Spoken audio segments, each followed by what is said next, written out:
엄마, 우리도 가족하면 안 돼? 국밥집 앞에서 8살 쌍둥이가 엄마의 앞치마를 붙잡았습니다. 엄마, 보고 싶었어. 우리 같이 살자. 동생이 엄마의 다리에 매달리며 울었습니다. 지으면 안 돼. 엄마가 사정이 있어. 무슨 사정이야? 엄마, 우리 잘할게. 말 잘 들을게. 가.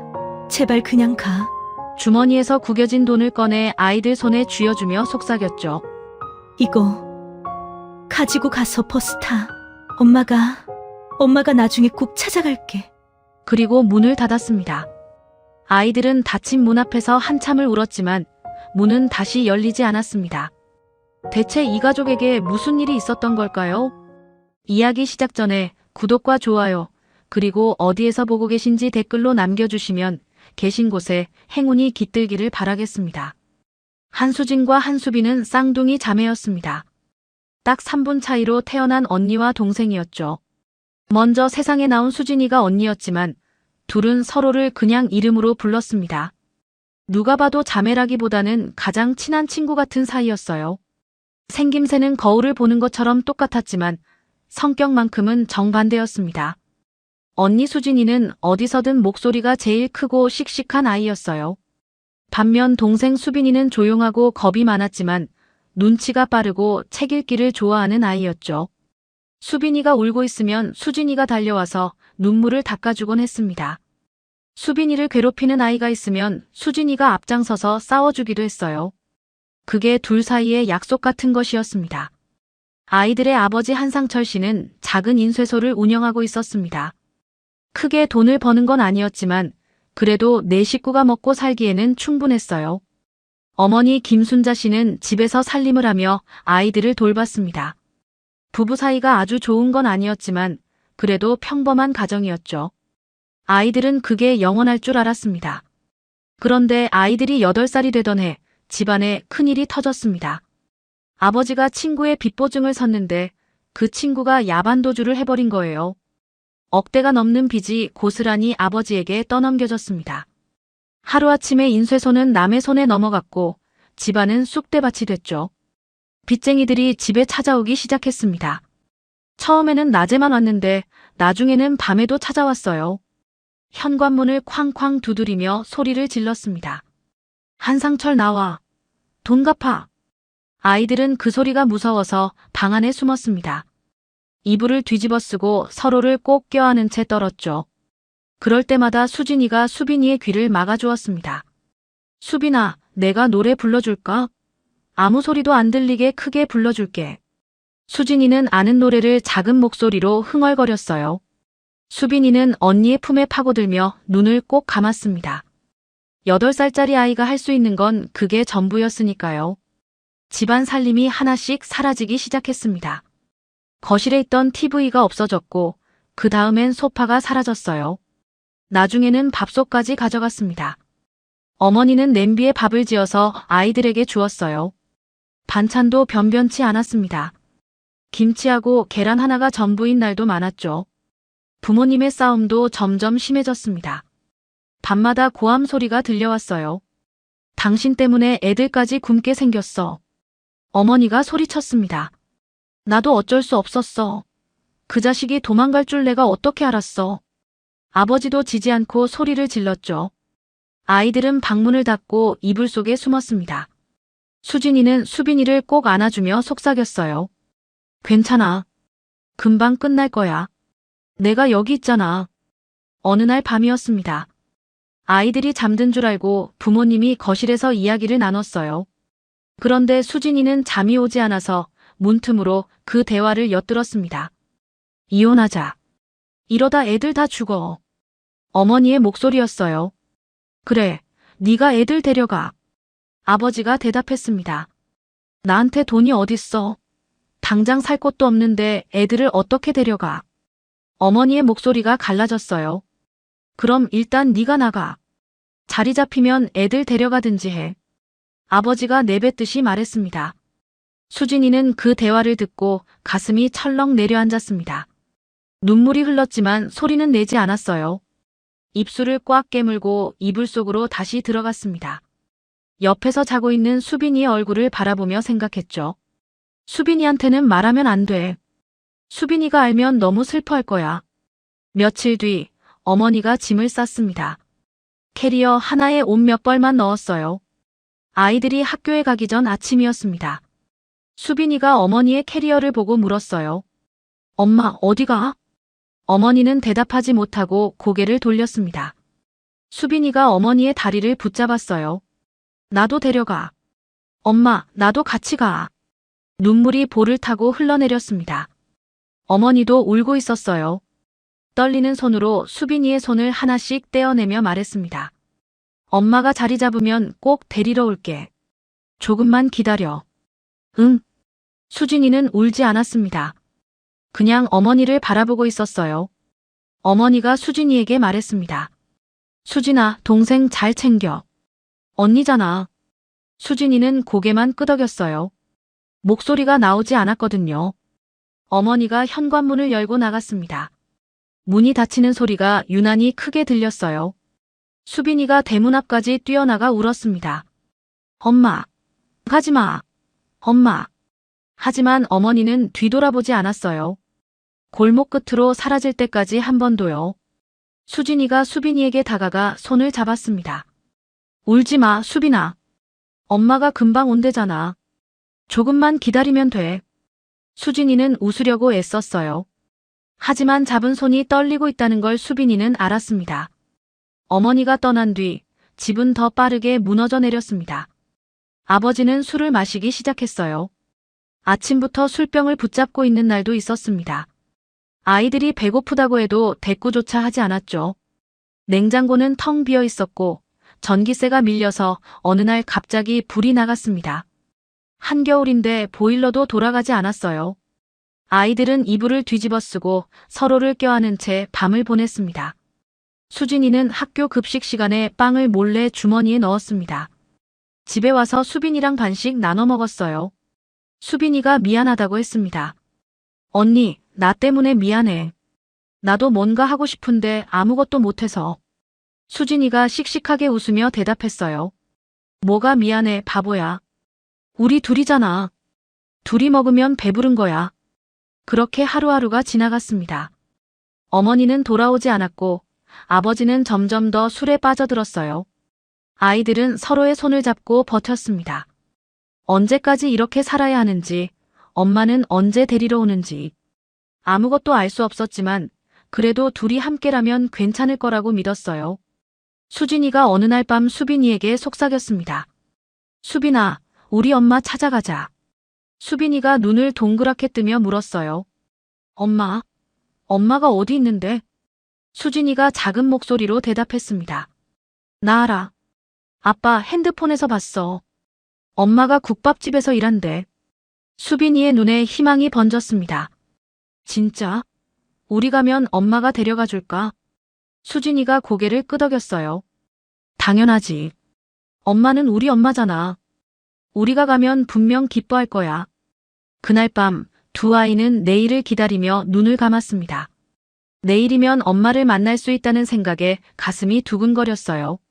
하지만 그 설렘이 얼마나 큰 상처로 돌아올지 아이들은 아직 알지 못했습니다. 다음 날 학교가 끝나자마자 수진이는 수빈이의 손을 잡고 교문을 나섰습니다. 책가방 안에는 교과서 대신 옷까지 몇 벌이 들어 있었어요. 주머니 속에는 그동안 몰래 모아둔 동전이 전부였습니다. 1,000원짜리 몇 장하고 100원짜리 동전 여러 개. 버스비는 될 거라고 생각했어요. 버스 정류장으로 가는 길에 수빈이가 자꾸 뒤를 돌아봤습니다. 언니, 아빠가 알면 어떡해? 수진이가 앞만 보며 대답했어요. 몰라. 아빠는 지금쯤 또 자고 있을 거야. 우리가 없는 것도 모를걸. 담담하게 내뱉는 말이었지만 그 안에는 씁쓸함이 가득했습니다. 슬프지만 그게 사실이었으니까요. 버스가 도착했습니다.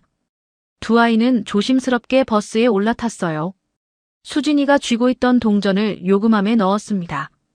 찰랑찰랑 소리가 났어요. 기사 아저씨가 아이들을 힐끗 봤지만 아무 말도 하지 않았습니다. 창밖으로 익숙한 동리가 점점 멀어졌습니다. 수빈이의 심장이 빠르게 뛰기 시작했어요. 손에 땀이 났습니다. 40분이라는 시간이 어찌나 길게 느껴지던지. 수빈이는 수진이의 소매를 계속 잡고 놓지 못했습니다. 언니, 엄마가 우리 보면 뭐라고 할까? 수빈이가 작은 목소리로 물었어요. 수진이가 창밖을 바라보며 대답했습니다. 당연히 좋아하겠지. 엄마가 우리를 싫어하겠어? 바빠서 못 온 거지. 싫어서 안 온 게 아닐 거야. 수진이는 그렇게 말했지만 사실 자기도 확신이 있는 건 아니었어요. 다만 옆에서 불안해하는 수빈이를 위해 일부러 밝은 표정을 짓고 있었던 거였죠. 버스가 멈추고 아이들이 내렸습니다. 처음 와보는 동네였어요. 아빠 핸드폰에서 본 주소를 기억해왔지만 어디로 가야 할지 막막했습니다.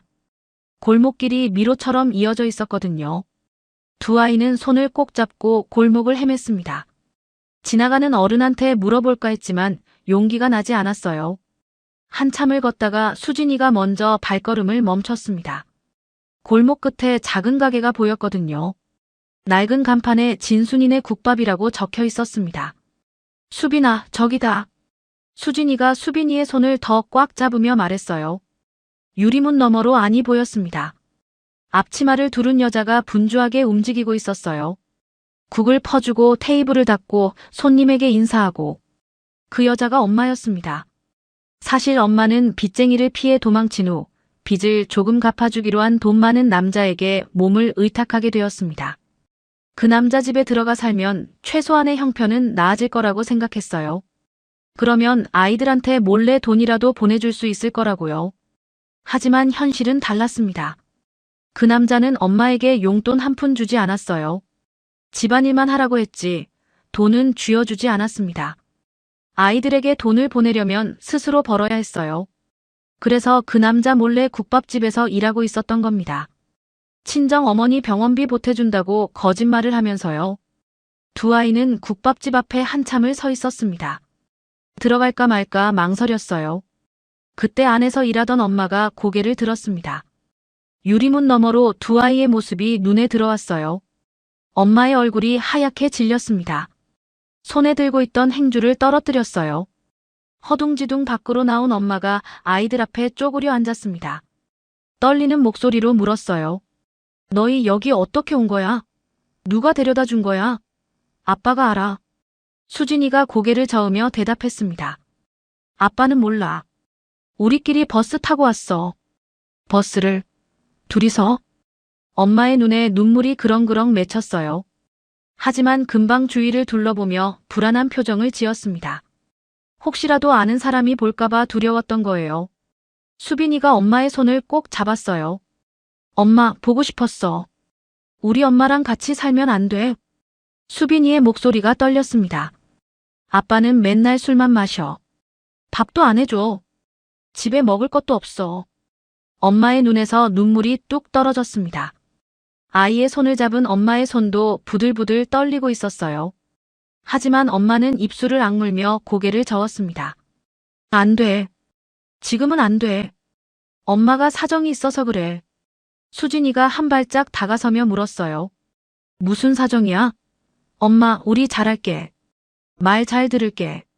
밥도 혼자 먹을 수 있어. 수진이의 눈빛이 간절했습니다. 엄마, 우리도 가족이면 안 돼. 우리 데려가면 안 돼. 엄마는 아무 말도 하지 못했어요. 입술만 파르르 떨었습니다. 아이들을 데려가고 싶었어요. 지금 당장 손을 잡고 어디론가 떠나고 싶었습니다. 하지만 그럴 수가 없었어요.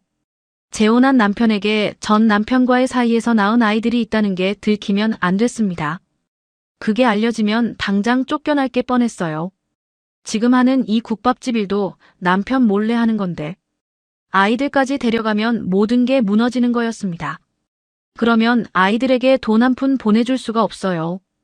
엄마가 떨리는 손으로 아이들의 손을 떼어냈습니다. 가. 제발 그냥 가. 목소리가 갈라졌어요. 싫어. 엄마, 왜 그래? 우리가 뭘 잘못했어? 수빈이가 다시 엄마에게 매달렸습니다. 엄마, 우리 데려가 줘. 아빠랑 있기 싫어. 울음이 터져 나왔어요. 엄마도 울고 있었습니다. 눈물을 훔치며 앞치마 주머니를 뒤졌어요. 구겨진 10,000원짜리 몇 장을 꺼내 수진이의 손에 쥐어줬습니다. 이거 가지고 가서 버스 타. 맛있는 것도 사 먹고. 수진이가 그 돈을 밀어냈어요. 싫어. 돈 필요 없어. 엄마가 필요해. 8살짜리의 눈에 눈물이 가득 고였습니다. 엄마가 수진이의 손을 꽉 쥐었어요. 돈을 억지로 손에 쥐어주며 속삭였습니다. 미안해. 제발 지금은 안 돼. 엄마가 나중에 꼭 찾아갈게. 응, 꼭 찾아갈게. 엄마의 목소리는 울음으로 범벅이 되어 있었어요. 그리고 엄마가 일어섰습니다. 아이들을 한 번 더 바라봤어요. 입술을 꽉 깨물고 돌아섰습니다. 국밥집 문을 열고 안으로 들어갔어요. 문이 닫혔습니다. 두 아이는 닫힌 문 앞에 서 있었어요. 수빈이가 문을 두드렸습니다. 엄마, 문 열어. 엄마. 하지만 문은 다시 열리지 않았어요. 유리문 너머로 엄마가 보였습니다. 고개를 숙이고 어깨를 들썩이며 울고 있었어요. 하지만 문을 열지는 않았습니다. 수빈이가 그 자리에 주저앉아 울었어요. 엄마가 우리 안 데려간대. 왜 그러는 거야? 우리가 뭘 잘못했어? 어깨를 들썩이며 흐느꼈습니다. 수진이도 울고 싶었어요. 목 안에서 뜨거운 게 치밀어 올랐습니다. 하지만 여기서 둘 다 울면 안 됐어요. 집에 데려다 줄 사람이 아무도 없었으니까요. 수진이가 이를 악물고 눈물을 참았습니다. 수빈이의 눈물을 손등으로 닦아줬어요. 울지 마, 수빈아. 목소리가 떨렸지만 애써 단단하게 말했습니다. 엄마도 울고 있었잖아. 우리 싫어서 그런 게 아니야. 사정이 있는 거야. 수빈이가 고개를 들어 수진이를 바라봤어요. 무슨 사정인데? 왜 우리는 안 되는 건데? 대답할 수 없는 질문이었습니다. 수진이도 몰랐으니까요. 모르겠어. 근데 엄마가 나중에 꼭 찾아온다고 했잖아. 수진이가 수빈이를 일으켜 세웠습니다. 가자. 우리끼리 집에 가자. 수진이가 수빈이의 손을 잡고 걷기 시작했어요. 해가 기울기 시작해서 그림자가 길어지고 있었습니다. 주머니 속에서 엄마가 쥐어준 구겨진 돈이 바스락거렸어요. 그 돈으로 뭔가를 사 먹고 싶은 마음은 조금도 들지 않았습니다. 버스 정류장을 찾아 터벅터벅 걸었어요. 수빈이는 연신 눈물을 훔쳤고 수진이는 앞만 보며 걸었습니다. 엄마를 찾아 먼 길을 왔지만 돌아가는 길은 올 때보다 훨씬 멀게만 느껴졌어요. 버스를 타고 집으로 돌아오는 동안 수빈이는 울다 지쳐 잠이 들었습니다. 수진이는 잠든 수빈이의 머리를 어깨에 기대게 하고 창밖을 바라봤어요. 어두워지는 하늘을 보며 생각했습니다. 엄마는 우리를 버린 게 아니야. 나중에 꼭 데리러 온다고 했잖아. 그렇게 믿고 싶었어요. 아니, 그렇게 믿어야만 했습니다.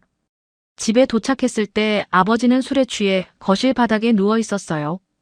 코를 골며 자고 있었습니다. 아이들이 하루 종일 없었는데도 찾지도 않았던 거예요. 수진이는 아버지를 보며 입술을 깨물었습니다. 그리고 수빈이를 데리고 조용히 방으로 들어갔어요. 이불을 덮어주고 옆에 누웠습니다. 수빈아, 우리 괜찮아. 수진이가 속삭였어요. 엄마 없어도 괜찮아. 나만 믿어. 우리 둘이면 돼. 그날 밤 수진이는 오래도록 잠들지 못했습니다. 엄마가 쥐어준 구겨진 돈을 꺼내봤어요. 10,000원짜리 3장. 국밥집에서 일해서 번 돈일 거예요. 엄마도 힘들게 살고 있다는 뜻이었습니다. 엄마가 꼭 데리러 온다고 했어. 기다리면 돼. 수진이는 그렇게 믿으려고 했습니다. 돈을 다시 접어서 책가방 깊숙이 넣어뒀어요. 엄마가 준 거니까. 함부로 쓰면 안 될 것 같았습니다. 하지만 그 기다림이 얼마나 길어질지, 그리고 그 사이에 어떤 일이 벌어질지 아이들은 아직 알지 못했습니다. 엄마가 다시 찾아오기는커녕 더 큰 시련이 기다리고 있다는 것을요. 엄마를 만나고 온 뒤로 아이들은 더 말이 없어졌습니다. 수빈이는 밤마다 악몽을 꾸며 울었어요. 꿈에서 엄마가 문을 닫는 장면이 반복됐거든요. 수진이는 그런 수빈이 옆에서 손을 꼭 잡고 잤습니다. 괜찮아, 내가 여기 있잖아. 그 말을 몇 번이나 되뇌었는지 몰라요. 아버지는 여전히 술에 빠져 있었습니다. 아침에 눈을 뜨면 술병을 찾았고 밤에 잠들 때까지 술을 마셨어요. 아이들이 밥을 달라고 해도 대꾸조차 하지 않았습니다. 냉장고는 텅 비어 있었고 가끔 라면 한 봉지가 전부인 날도 있었어요. 그래도 아버지가 완전히 손을 놓은 건 아니었습니다. 파산 후에 정상적인 취직은 불가능했어요. 신용불량의 압류 기록까지 있으니 아무 데서도 받아주지 않았거든요. 그래서 아버지는 아는 사람 소개로 다른 사람 명의의 택시를 몰기 시작했습니다. 불법이었지만 당장 먹고 살 방법이 그것밖에 없었어요. 아버지는 새벽에 나가서 밤늦게 들어왔습니다. 하루 종일 택시를 몰고 돌아오면 지쳐서 바로 쓰러졌어요. 아이들과 얼굴 볼 시간도 없었습니다. 그래도 냉장고에 우유하고 빵 정도는 채워놓았어요. 그게 아버지가 할 수 있는 전부였습니다. 어느 날 아버지가 퇴근하면서 치킨을 사왔어요. 오늘 손님 많았다. 맛있는 거 먹자. 오랜만에 듣는 아버지의 밝은 목소리였습니다. 아이들이 눈을 반짝이며 거실로 뛰어나왔어요. 셋이 바닥에 둘러앉아 치킨을 먹었습니다. 기름기 묻은 손으로 닭다리를 뜯으며 아이들이 웃었어요. 정말 오랜만에 웃음이었습니다. 아빠, 맛있다. 수빈이가 입 주변에 양념을 묻히며 말했어요.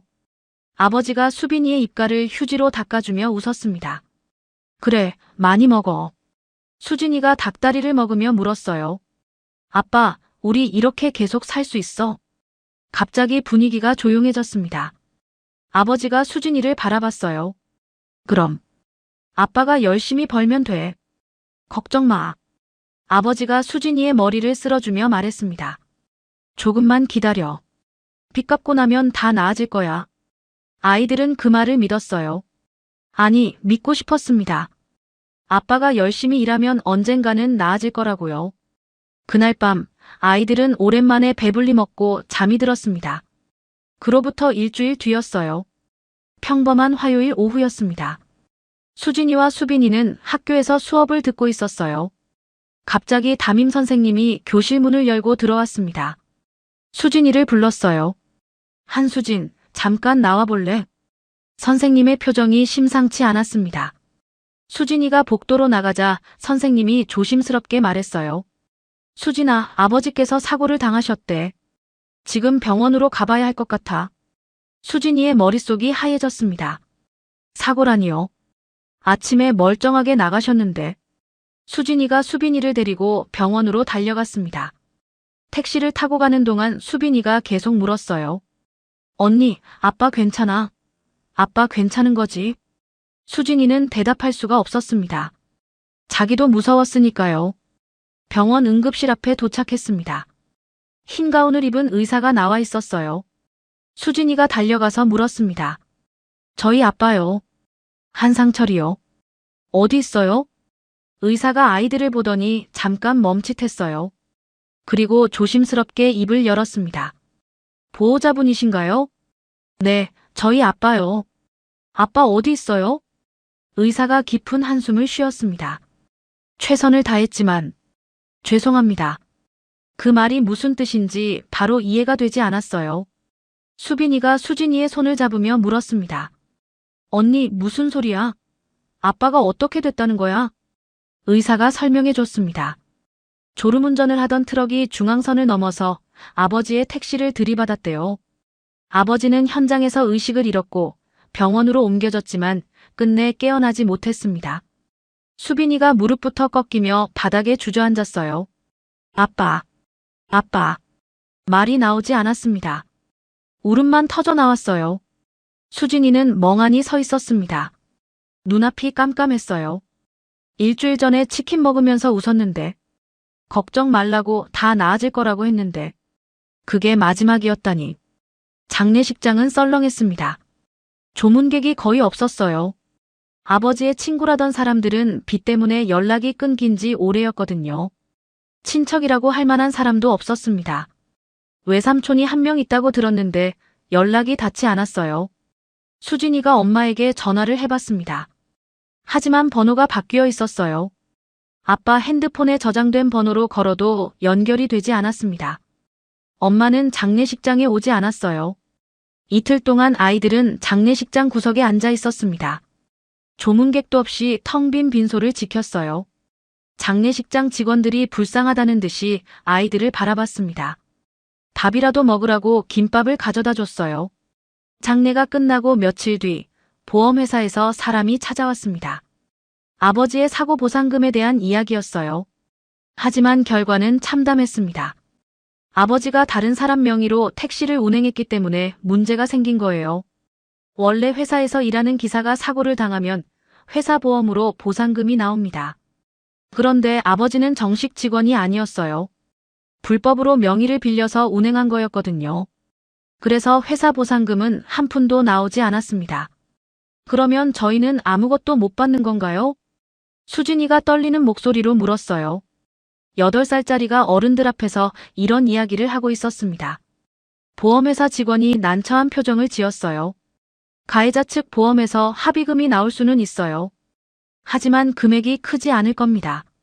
며칠 뒤 가해자 측에서 합의금을 제시했습니다. 3천만 원. 사람 목숨값이 고작 3천만 원이었어요. 이게 최선입니다. 가해자 측 보험사 직원이 말했습니다. 아이들은 아무 말도 할 수 없었어요. 최선이라는 게 이거라니. 그런데 문제는 그게 끝이 아니었습니다. 아버지의 채권자들이 나타난 거예요. 파산할 때 다 정리된 줄 알았는데 아직 남은 빚이 있었습니다. 개인적으로 빌린 돈들이었어요. 빚 갚아. 아버지가 죽었으면 자식들이 갚아야지.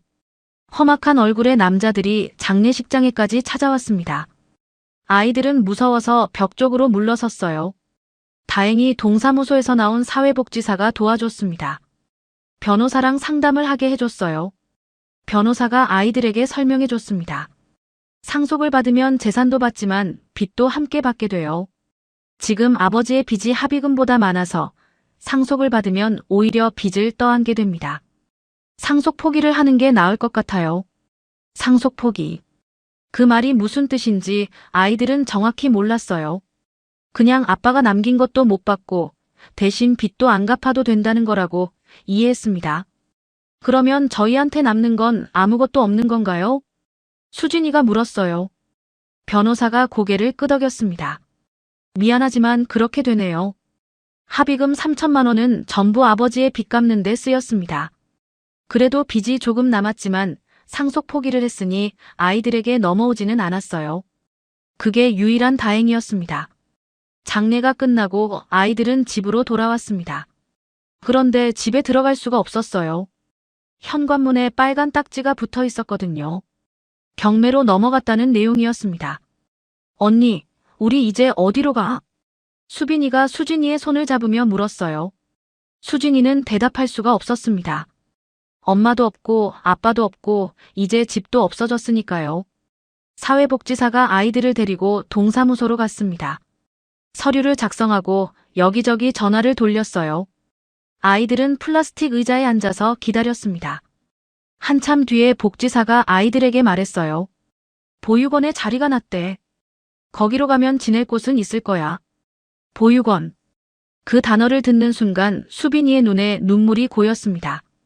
드라마에서 본 적 있어요. 부모 없는 아이들이 가는 곳.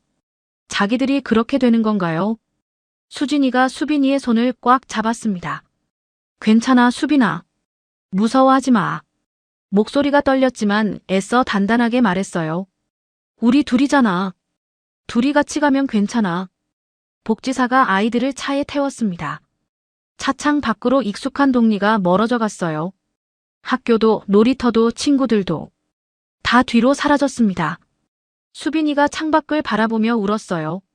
소리 없이 눈물만 뺨을 타고 흘러내렸습니다. 수진이는 그런 수빈이의 어깨를 감싸 안았어요. 자기도 울고 싶었지만 참았습니다. 언니니까요. 언니가 울면 수빈이는 더 무서워할 테니까요. 차가 어느 건물 앞에 멈췄습니다. 햇살 보육원이라고 적힌 간판이 보였어요. 낡았지만 깨끗하게 관리된 건물이었습니다. 마당에서 아이들이 뛰어놀고 있었어요. 여기가 이제부터 자기들이 살 곳이구나. 수진이는 그렇게 생각하며 차에서 내렸습니다. 수빈이의 손을 꼭 잡은 채로요. 엄마도 없고 아빠도 없고 집도 없어졌지만 그래도 둘이 함께라면 버틸 수 있을 거라고. 수진이는 그렇게 믿으려고 했습니다. 햇살 보육원 마당에 내린 두 아이는 한참 동안 서 있었습니다. 낯선 건물, 낯선 냄새, 낯선 아이들의 시선. 모든 게 어색하고 무서웠어요. 수빈이가 수진이의 손을 더 꽉 잡았습니다. 어서 와. 여기가 이제 너희 집이야. 복지사가 아이들을 건물 안으로 안내했어요. 현관을 지나 복도를 걸었습니다. 벽에는 아이들이 그린 그림이 붙어 있었고 어디선가 웃음소리가 들려왔어요. 원장실 문 앞에 섰습니다. 복지사가 문을 두드리자 안에서 들어오세요 하는 목소리가 들렸어요. 문을 열고 들어가니 50대쯤 되어 보이는 여자가 앉아 있었습니다. 인자한 인상이었어요. 원장 선생님이었습니다. 어머, 왔구나. 이리 와봐. 원장 선생님이 자리에서 일어나 아이들에게 다가왔어요. 쪼그려 앉아서 아이들의 눈높이를 맞췄습니다. 이름이 뭐야? 한수진이요. 한수빈이요. 아이들이 작은 목소리로 대답했어요. 수진이, 수빈이. 예쁜 이름이네. 여기서 지내는 동안 힘든 거 있으면 말해. 알았지? 원장 선생님이 웃으며 말했습니다. 따뜻한 목소리였어요. 하지만 아이들은 그냥 고개만 끄덕였습니다. 아직 마음을 열기가 어려웠거든요. 방 배정을 받았습니다. 다른 아이들과 함께 쓰는 방이었어요. 2층 침대가 4개 놓여 있었고 한쪽 벽에는 조그만 책장이 있었습니다. 수진이와 수빈이는 붙어있는 침대를 배정받았어요. 수진이가 위층, 수빈이가 아래층이었습니다. 나 여기서 자는 거야? 수빈이가 침대를 올려다보며 물었어요. 목소리가 떨렸습니다. 언니랑 떨어져서 자는 거야? 아니야, 바로 위에 있잖아. 무서우면 올라와. 수진이가 수빈이의 머리를 쓸어주며 말했어요. 사실 수진이도 무서웠습니다. 하지만 내색하지 않았어요. 첫날 밤이 왔습니다. 낯선 방에서 낯선 냄새를 맡으며 누웠어요. 다른 아이들은 이미 익숙한지 금방 잠이 들었습니다. 하지만 수진이와 수빈이는 잠이 오지 않았어요. 한밤중에 수빈이가 훌쩍이는 소리가 들렸습니다. 악몽을 꾸는 것 같았어요. 수진이가 살금살금 내려가서 수빈이 옆에 누웠습니다. 괜찮아, 내가 여기 있어. 수진이가 수빈이를 안아줬어요. 수빈이는 언니 품에서 겨우 잠이 들었습니다. 며칠이 지났습니다. 보육원 생활에 조금씩 적응해야 했어요. 아침에 일어나면 다 같이 세수하고 밥 먹고 학교에 갔습니다. 학교는 보육원 근처에 있는 초등학교로 전학을 갔어요. 새로운 학교, 새로운 친구들. 모든 게 낯설었습니다. 보육원 안에서도 쉽지 않았어요. 아이들 사이에 서열 같은 게 있었거든요. 오래 있던 아이들이 새로운 아이들을 무시하는 분위기가 있었습니다. 어느 날이었어요. 덩치 큰 남자아이가 수빈이에게 다가왔습니다. 수빈이보다 2~3살은 많아 보였어요. 야, 너네 부모 없지? 버림받은 거지? 남자아이가 비웃으며 말했습니다. 수빈이의 얼굴이 하얗게 질렸어요. 입술이 파르르 떨렸습니다. 우리 버림받은 거 아니야. 겨우 그 말을 내뱉었지만 목소리에 힘이 없었어요. 뭐? 아니긴 뭐가 아니야. 부모 있으면 여기 왜 와? 남자아이가 수빈이의 어깨를 밀었습니다. 수빈이가 비틀거렸어요. 그 순간 수진이가 달려왔습니다. 야, 우리 동생한테 뭐라고 했어? 수진이가 그 아이 앞에 막아섰어요. 덩치는 상대가 안 됐지만 눈빛만큼은 지지 않았습니다. 뭐야, 너도 한패야. 남자아이가 수진이를 밀쳤어요. 수진이가 넘어졌지만 바로 일어났습니다. 그리고 그 아이에게 달려들었어요. 멱살을 잡고 흔들었습니다. 우리 동생한테 다시 그런 말하면 죽여버린다. 수진이가 소리쳤어요. 싸움이 시작됐습니다. 주변 아이들이 몰려들었어요. 싸움이다. 싸움. 소란이 커졌습니다. 결국 선생님이 달려와서 둘을 떼어놨어요. 수진이의 입술이 터져서 피가 났습니다. 남자아이의 얼굴에도 긁힌 자국이 있었어요. 뭐야, 왜 싸운 거야? 선생님이 물었습니다. 둘 다 아무 말도 하지 않았어요. 결국 둘 다 벌을 받게 됐습니다. 저녁밥 먹은 뒤 청소 당번이었어요. 그날 저녁 청소를 마친 수진이를 누군가 불렀습니다. 수진아, 잠깐 이리 와볼래? 뒤를 돌아보니 선생님 한 분이 서 있었어요. 40대 중반쯤 되어 보이는 여자 선생님이었습니다. 부드러운 인상에 눈가에 잔잔한 미소를 머금고 있었어요. 이미영 선생님이었습니다. 나 혼내려고요? 수진이가 경계하며 물었어요. 이미영 선생님이 웃으며 고개를 저었습니다. 아니, 그냥 얘기 좀 하려고. 선생님이 수진이를 데리고 조용한 곳으로 갔어요. 보육원 뒤편에 있는 작은 벤치였습니다. 둘이 나란히 앉았어요. 손 봐볼까? 선생님이 수진이의 손을 잡았습니다. 싸우면서 긁힌 자국이 있었어요. 선생님이 주머니에서 밴드를 꺼내 상처에 붙여줬습니다. 아프지? 안 아파요. 수진이가 퉁명스럽게 대답했어요. 사실은 좀 아팠지만 인정하기 싫었습니다. 수진아, 오늘 왜 싸웠어? 선생님이 조용히 물었어요. 수진이는 대답하지 않았습니다. 그냥 땅만 바라봤어요. 동생 지키려고 그랬지? 선생님의 말에 수진이가 고개를 들었습니다. 어떻게 알았어요? 다 보여. 수진이가 동생 많이 챙기는 거. 선생님이 수진이의 머리를 쓸어주며 말했어요. 수진이는 참 씩씩하다. 동생 지키려고 그렇게 싸운 거 선생님은 다 알아. 혼내려는 게 아니었습니다. 그냥 알아주는 거였어요. 수진이의 눈에 눈물이 핑 돌았습니다. 여기 와서 처음으로 누군가 자기를 알아봐줬어요. 왜 싸웠는지, 뭘 지키려고 했는지. 울어도 돼. 여기서는 아무도 안 봐. 선생님이 말했어요. 수진이는 꼭 참았지만 결국 눈물이 흘러내렸습니다. 소리 없이 울었어요. 선생님이 수진이를 가만히 안아줬습니다. 아무 말도 하지 않았어요. 그냥 등을 토닥토닥 두드려줬습니다. 한참을 그렇게 있었어요. 그날 이후로 이미영 선생님은 수진이와 수빈이를 유독 챙겨줬습니다. 밤에 악몽을 꾸는 수빈이의 머리맡에 앉아 책을 읽어줬어요. 싸우고 돌아온 수진이의 상처를 소독해주기도 했습니다. 어느 날 저녁이었어요. 이미영 선생님이 직접 된장찌개를 끓여서 수진이와 수빈이에게 가져다 줬습니다. 보육원 식당 밥도 있었지만 선생님이 특별히 끓여온 거였어요. 냄비에서 김이 모락모락 났습니다. 선생님이 직접 만든 거야. 맛있게 먹어. 선생님이 웃으며 말했어요. 아이들이 된장찌개를 한 숟가락 떴습니다. 따뜻한 국물이 목을 타고 내려갔어요. 집에서 먹던 그 맛이었습니다. 엄마가 끓여주던 그 맛. 수빈이의 눈에서 눈물이 뚝 떨어졌어요. 왜? 맛없어? 선생님이 걱정스럽게 물었습니다. 아니요. 맛있어서요. 따뜻한 거 먹은 게 너무 오래돼서요. 수빈이가 울먹이며 대답했어요. 선생님이 아무 말 없이 수빈이의 머리를 쓸어줬습니다.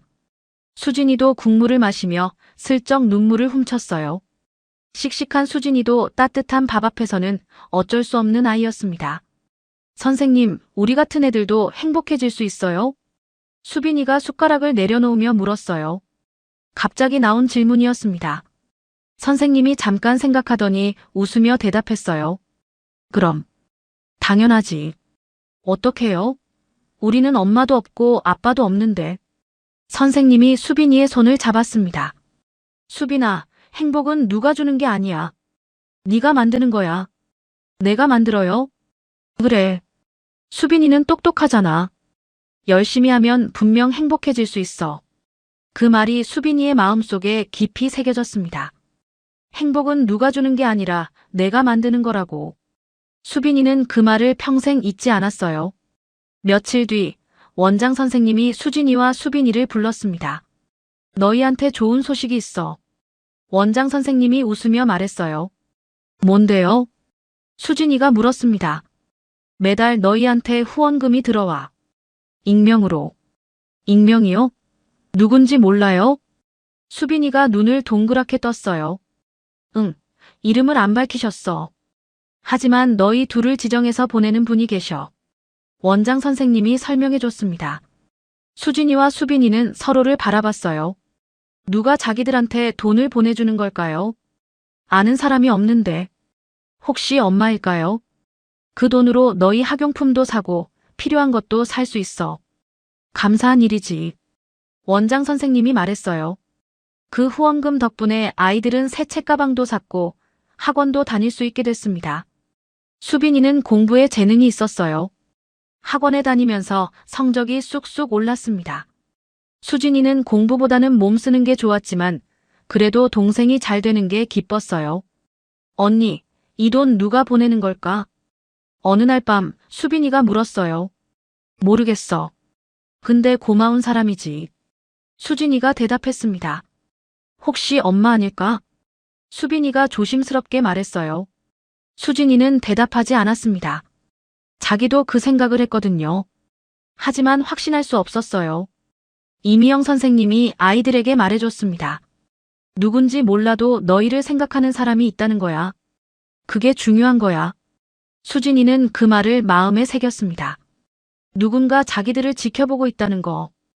혼자가 아니라는 거. 그것만으로도 힘이 됐어요. 보육원 생활은 쉽지 않았지만 그래도 버틸 수 있었습니다. 이미영 선생님이 있었고 서로가 있었으니까요.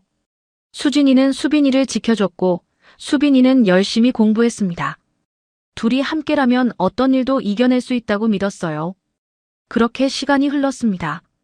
8살이던 아이들은 점점 자라났어요. 보육원이 이제는 집처럼 익숙해졌습니다. 하지만 엄마를 향한 그리움은 사라지지 않았어요. 언젠가 엄마가 찾아올 거라는 희망. 그 희망을 놓지 않으며 아이들은 하루하루를 살아갔습니다. 시간은 아이들의 사정을 봐주지 않았습니다. 계절이 바뀌고 또 바뀌며 수진이와 수빈이는 어느새 고등학교 3학년이 됐어요. 8살에 보육원에 들어왔으니 벌써 10년 남짓 흐른 거였습니다. 그 사이 아이들은 많이 자랐어요. 수빈이는 공부에 재능이 있었습니다. 중학교 때부터 반에서 1등을 놓치지 않았어요. 고등학교에 올라와서도 전교 상위권을 유지했습니다. 선생님들이 입을 모아 말했어요. 한수빈, 너는 대학 가야 해. 이 성적이면 장학금도 노려볼 수 있어. 수빈이는 책상 앞에 앉아 있는 시간이 가장 편했습니다. 책을 읽고 문제를 풀면 머릿속이 깨끗해졌거든요. 복잡한 생각을 안 해도 됐어요. 엄마 생각, 아빠 생각, 앞으로 어떻게 살아야 하나 하는 걱정. 그런 것들을 잠시나마 잊을 수 있었습니다. 수진이는 달랐어요. 공부에는 소질이 없었습니다. 수업 시간에 앉아 있으면 졸음이 쏟아졌고 수학 문제를 보면 머리가 아팠어요. 성적은 늘 중하위권이었습니다. 하지만 수진이에게는 다른 재능이 있었어요. 손재주가 좋았습니다. 보육원 주방에서 선생님을 도와 밥을 만들 때면 칼질이 남달랐어요. 재료를 다듬고 양념을 하는 것도 금방 배웠습니다. 이미영 선생님이 칭찬했어요. 수진이는 요리 재능이 있구나. 손이 참 야무져. 수진이는 요리할 때가 제일 좋았습니다. 뭔가를 만들어서 사람들이 맛있게 먹는 걸 보면 뿌듯했거든요. 언젠가 요리를 제대로 배워보고 싶다는 생각도 했어요. 하지만 그건 꿈일 뿐이었습니다. 당장 현실이 그렇지 않았으니까요. 고등학교 3학년 2학기가 시작됐습니다. 진로를 정해야 할 때였어요. 담임 선생님이 수빈이를 불렀습니다. 한수빈, 너 대학 갈 거지? 이 성적이면 서울에 있는 대학도 가능해. 수빈이는 고개를 끄덕였어요. 네, 가고 싶어요. 그날 저녁 수빈이가 수진이에게 말했습니다. 언니, 나 대학 가려고. 경영학과. 수진이가 웃으며 대답했어요. 그래. 잘 됐다. 우리 수빈이 대학 가는 거야? 응. 장학금 받으면 학비는 어떻게든 될 것 같아. 하지만 수진이는 알고 있었습니다. 장학금이 학비 전부를 커버하지는 못한다는 걸요. 생활비, 교재비, 교통비. 돈이 들어갈 곳이 한두 군데가 아니었어요. 보육원에서 지원해주는 것도 한계가 있었습니다. 며칠 뒤 담임 선생님이 수진이를 불렀어요. 한수진, 너는 졸업 후에 뭐 할 거야? 수진이는 대답하지 못했습니다. 딱히 생각해 본 적이 없었거든요. 대학은 생각 안 해? 저는 성적이 안 돼서요. 그래도 전문대 정도는 갈 수 있지 않아? 수진이는 고개를 저었어요. 아니요. 저는 취직할 거예요. 담임 선생님이 아쉬운 표정을 지었습니다. 하지만 수진이의 결심은 단단했어요. 그날 밤 수진이는 수빈이를 보육원 뒤편 벤치로 불러냈습니다. 해가 지고 있었어요. 하늘이 주황빛으로 물들어 있었습니다. 둘이 나란히 앉았어요. 수빈아, 나 할 말 있어. 수진이가 먼저 입을 열었습니다. 수빈이가 언니를 바라봤어요. 뭔데? 너 대학 가. 응, 가려고. 근데 나는 안 갈 거야. 수빈이의 눈이 커졌습니다. 뭐? 왜? 언니도 같이 가면 되잖아. 아니, 우리 둘 다 대학 가면 안 돼. 수진이가 고개를 저으며 말했어요. 왜? 왜 안 되는데? 수빈이가 다그쳤습니다. 생각해봐. 둘 다 대학 가면 학비는 누가 돼? 생활비는? 보육원에서 평생 지원해주는 것도 아니고. 수진이가 담담하게 말했어요. 나는 취직할 거야. 돈 벌어서 내 학비 보탤게. 수빈이가 벌떡 일어났습니다. 싫어. 그건 안 돼. 그러면 언니만 손해잖아. 손해가 아니야. 손해지. 나만 대학 가고 언니는 일하면 그게 손해 아니면 뭐야? 수빈이의 목소리가 높아졌어요. 눈에 눈물이 고였습니다. 수진이가 수빈이의 손을 잡아 끌어 다시 앉혔어요. 야, 들어봐. 화내지 말고. 수빈이가 입술을 깨물며 앉았습니다. 수빈아, 이거 투자라고 생각해. 투자? 응. 내가 너한테 투자하는 거야. 수진이가 수빈이의 눈을 똑바로 바라보며 말했습니다. 너는 공부 잘하잖아. 머리도 좋고 성적도 좋고. 너 같은 애가 대학 안 가면 그게 더 이상한 거야. 하지만 네가 성공하면 그게 우리 성공이야. 알겠어. 나는 나중에 하면 돼. 수빈이의 눈에서 눈물이 흘러내렸습니다. 언니는 왜 맨날 나한테만 이래? 언니도 하고 싶은 거 있잖아. 요리 배우고 싶다고 했잖아. 있지. 나 요리 배우고 싶어. 근데 그건 나중에 해도 돼. 지금은 네가 먼저야.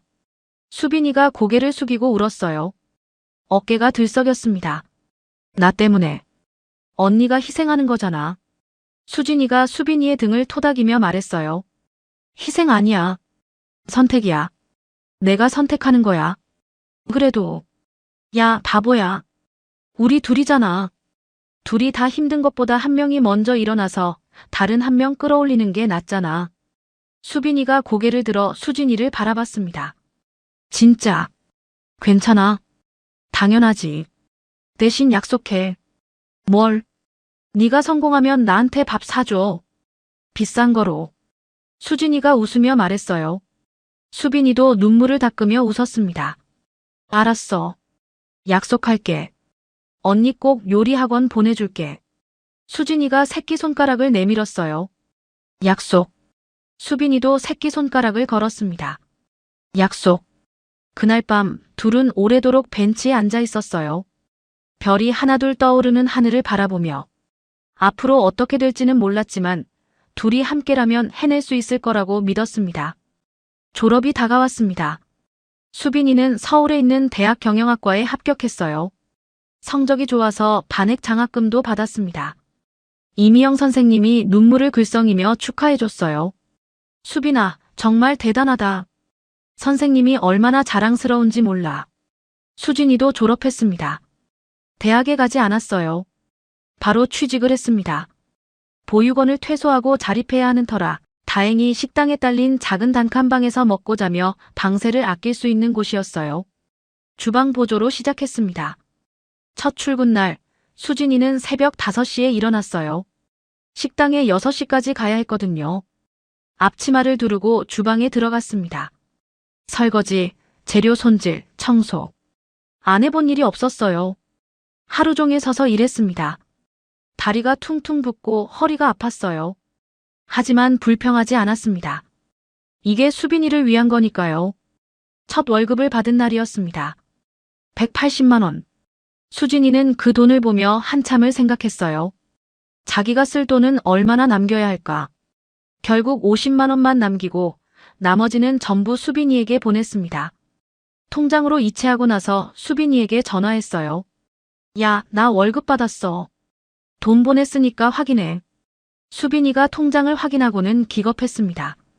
언니, 이거 너무 많아. 130만 원이 뭐야? 언니는 뭘로 살아? 나는 식당에서 밥 먹으면 되니까 걱정 마. 그래도 이건 너무 시끄러. 그냥 받아. 쓸데없는 데 쓰지 말고 책 사고 밥 잘 챙겨 먹어. 수빈이가 더 말하려 했지만 수진이가 먼저 전화를 끊었어요. 수진이는 전화를 끊고 나서 창밖을 바라봤습니다. 배는 좀 고팠지만 괜찮았어요. 수빈이가 그 돈으로 밥 잘 먹고 공부 열심히 하면 되니까요. 그날부터 수진이의 생활이 시작됐습니다. 새벽에 일어나서 식당으로 출근. 하루 종일 일하고 밤에 퇴근. 월급의 대부분은 수빈이에게 보내고 자기는 식당에서 나오는 밥으로 끼니를 때웠어요. 힘들었습니다. 몸도 힘들고 마음도 힘들었어요. 하지만 한 번도 후회하지 않았습니다. 수빈이가 잘 되는 게 자기의 행복이었으니까요. 가끔 수빈이가 전화해서 미안하다고 했어요. 언니, 나 때문에 언니가 고생하는 거잖아. 미안해. 그럴 때마다 수진이는 같은 대답을 했습니다. 바보야, 미안하긴 뭐가 미안해. 우리 둘이잖아. 둘이면 뭐든 할 수 있어. 이미영 선생님이 가끔 식당에 찾아왔어요. 수진이가 일하는 모습을 보러 온 거였습니다. 수진아, 힘들지 않아? 아니요, 괜찮아요. 거짓말. 얼굴이 말이 아니야. 선생님이 걱정스러운 눈으로 수진이를 바라봤어요. 수진이가 웃으며 대답했습니다. 진짜 괜찮아요. 수빈이가 잘하고 있으니까요. 그거면 충분해요. 선생님이 한숨을 쉬며 말했어요. 수진이는 참 어릴 때부터 그랬어. 자기보다 남을 먼저 생각하고. 누가요, 저요? 저 원래 이기적인데요. 거짓말은. 선생님이 웃었어요. 수진이도 따라 웃었습니다. 힘들었지만 웃을 수 있었어요. 혼자가 아니니까요. 수빈이를 위한 투자. 그게 언제 결실을 맺을지는 몰랐습니다. 하지만 수진이는 믿었어요. 수빈이라면 분명 해낼 거라고. 그리고 그때가 되면 둘이 함께 웃을 수 있을 거라고. 그날을 위해 수진이는 오늘도 앞치마를 묶고 주방으로 들어갔습니다. 수빈이는 대학에서 미친 듯이 공부했습니다. 언니가 식당에서 땀 흘려 번 돈으로 자기가 여기 앉아 있다는 걸 한시도 잊지 않았어요. 수업이 끝나면 도서관으로 갔습니다. 밤 10시까지 공부하고 기숙사로 돌아가서 또 책을 폈어요. 한 푼도 허투루 쓰지 않았습니다. 점심은 학교 구내식당에서 제일 싼 메뉴를 먹었어요. 커피숍에서 커피 한 잔 사 마시는 사치도 부리지 않았습니다. 친구들이 놀러 가자고 해도 대부분 거절했어요. 미안, 나 오늘 공부해야 해. 그 말이 입에 붙었습니다. 경영학과를 선택한 이유가 있었어요. 수빈이에게는 꿈이 하나 생겼거든요. 가게를 차리고 싶었습니다. 어떤 가게인지는 아직 확실하지 않았어요. 하지만 뭔가를 직접 만들어서 파는 사람이 되고 싶었습니다. 2학년 때 창업 동아리에 가입했어요. 거기서 사업계획서 쓰는 법을 배웠습니다. 시장 조사하는 방법, 원가 계산하는 방법, 마케팅 전략 세우는 법. 하나하나 배워나갔어요. 동아리 선배가 물었습니다. 수빈아, 너 창업하면 뭐 할 거야? 수빈이는 잠깐 생각하다가 대답했어요. 음식이요. 따뜻한 밥 같은 거요. 음식? 왜 음식? 제가 제일 행복했던 기억이 따뜻한 밥 먹을 때였거든요. 선배가 고개를 끄덕였습니다. 좋은 이유네. 그 마음 잊지 마. 수빈이는 그 말을 마음에 새겼어요. 보육원에서 이미영 선생님이 끓여준 된장찌개. 김이 모락모락 나던 그 냄비. 따뜻한 국물이 목을 타고 내려가던 그 느낌. 그게 수빈이에게는 행복의 기억이었습니다. 3학년이 됐을 때 학교에서 창업 경진 대회가 열렸어요. 수빈이는 밤을 새워 사업 계획서를 썼습니다. 제목은 집밥의 온기였어요. 혼자 사는 사람들, 바쁜 직장인들, 끼니를 대충 때우는 사람들. 그런 사람들에게 집에서 먹는 것 같은 따뜻한 밥을 팔겠다는 내용이었습니다. 예선을 통과하고 본선에 올라갔어요. 본선 발표 날 수빈이는 심사위원들 앞에 섰습니다. 떨렸지만 준비한 대로 말했어요. 저는 보육원에서 자랐습니다. 심사위원들이 수빈이를 바라봤어요. 부모님이 안 계셔서 어릴 때 많이 힘들었어요. 배고픈 날도 많았고요. 수빈이가 잠깐 숨을 고르고 계속 말했습니다. 그런데 보육원 선생님이 끓여주신 된장찌개가 있었어요. 그게 제 인생을 바꿨습니다. 따뜻한 밥 한 끼가 사람한테 얼마나 큰 힘이 되는지 그때 알았어요. 심사위원 한 명이 고개를 끄덕였습니다. 그래서 이런 가게를 만들고 싶습니다. 누군가에게 따뜻한 밥 한 끼를 줄 수 있는 가게요. 발표가 끝나고 심사 결과가 나왔어요. 대상이었습니다. 창업지원금 500만 원을 받게 됐어요. 수빈이는 상장을 받아들고 한참을 멍하니 서 있었습니다. 믿기지 않았거든요. 그날 밤 수빈이가 수진이에게 전화했어요. 언니, 나 대상 받았어. 뭐? 대상? 무슨 대상? 창업 경진대회. 500만 원 받았어. 전화기 너머로 수진이가 소리를 질렀습니다. 야, 진짜? 우리 수빈이 대단하다. 수빈이도 웃으며 대답했어요. 언니, 나 가게 열려고. 졸업하면 바로. 가게? 무슨 가게? 분식집. 작은 거. 된장찌개 팔 거야. 잠깐 침묵이 흘렀습니다. 그리고 수진이가 말했어요. 야, 나도 끼워줘. 뭐? 나도 같이 하자. 나 요리 좀 하잖아.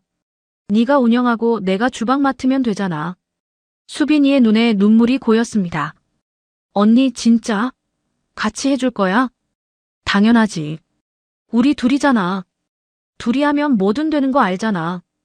그날 밤 두 자매는 전화기를 붙잡고 한참을 이야기했어요. 가게 이름은 뭘로 할지, 메뉴는 뭘 팔지, 어디에 차릴지. 꿈 같은 이야기였지만 둘 다 진지했습니다. 대학교 4학년 수빈이가 졸업을 앞두고 있었습니다. 취업 시즌이었어요. 친구들은 대기업 공채에 지원하느라 바빴습니다. 하지만 수빈이는 이력서를 쓰지 않았어요. 창업을 준비하고 있었거든요. 교수님이 수빈이를 불렀습니다. 한수빈, 너 취업 안 하고 창업한다며? 네, 교수님. 쉬운 길이 아닌데. 다시 생각해봐. 생각 많이 했어요. 그래도 이게 제가 하고 싶은 거예요. 교수님이 한숨을 쉬었어요. 그래, 네가 결정한 거니까. 힘들면 연락해. 도와줄 수 있는 건 도와줄게. 감사합니다, 교수님. 졸업 후 수빈이는 바로 가게를 알아보러 다녔습니다. 서울은 임대료가 너무 비쌌어요. 보증금만 몇 천만 원이었습니다. 가진 돈은 창업 지원금 500만 원하고 수진이가 그동안 모은 300만 원이 전부였어요. 결국 서울을 포기하고 외곽으로 눈을 돌렸습니다. 경기도 외곽의 낡은 상가에 다행히 권리금도 없는 8평짜리 빈 식당 자리가 나왔어요. 전 주인이 쓰던 낡은 주방 집기와 테이블이 고스란히 남아있는 곳이었습니다. 보증금 500만 원, 월세 50만 원.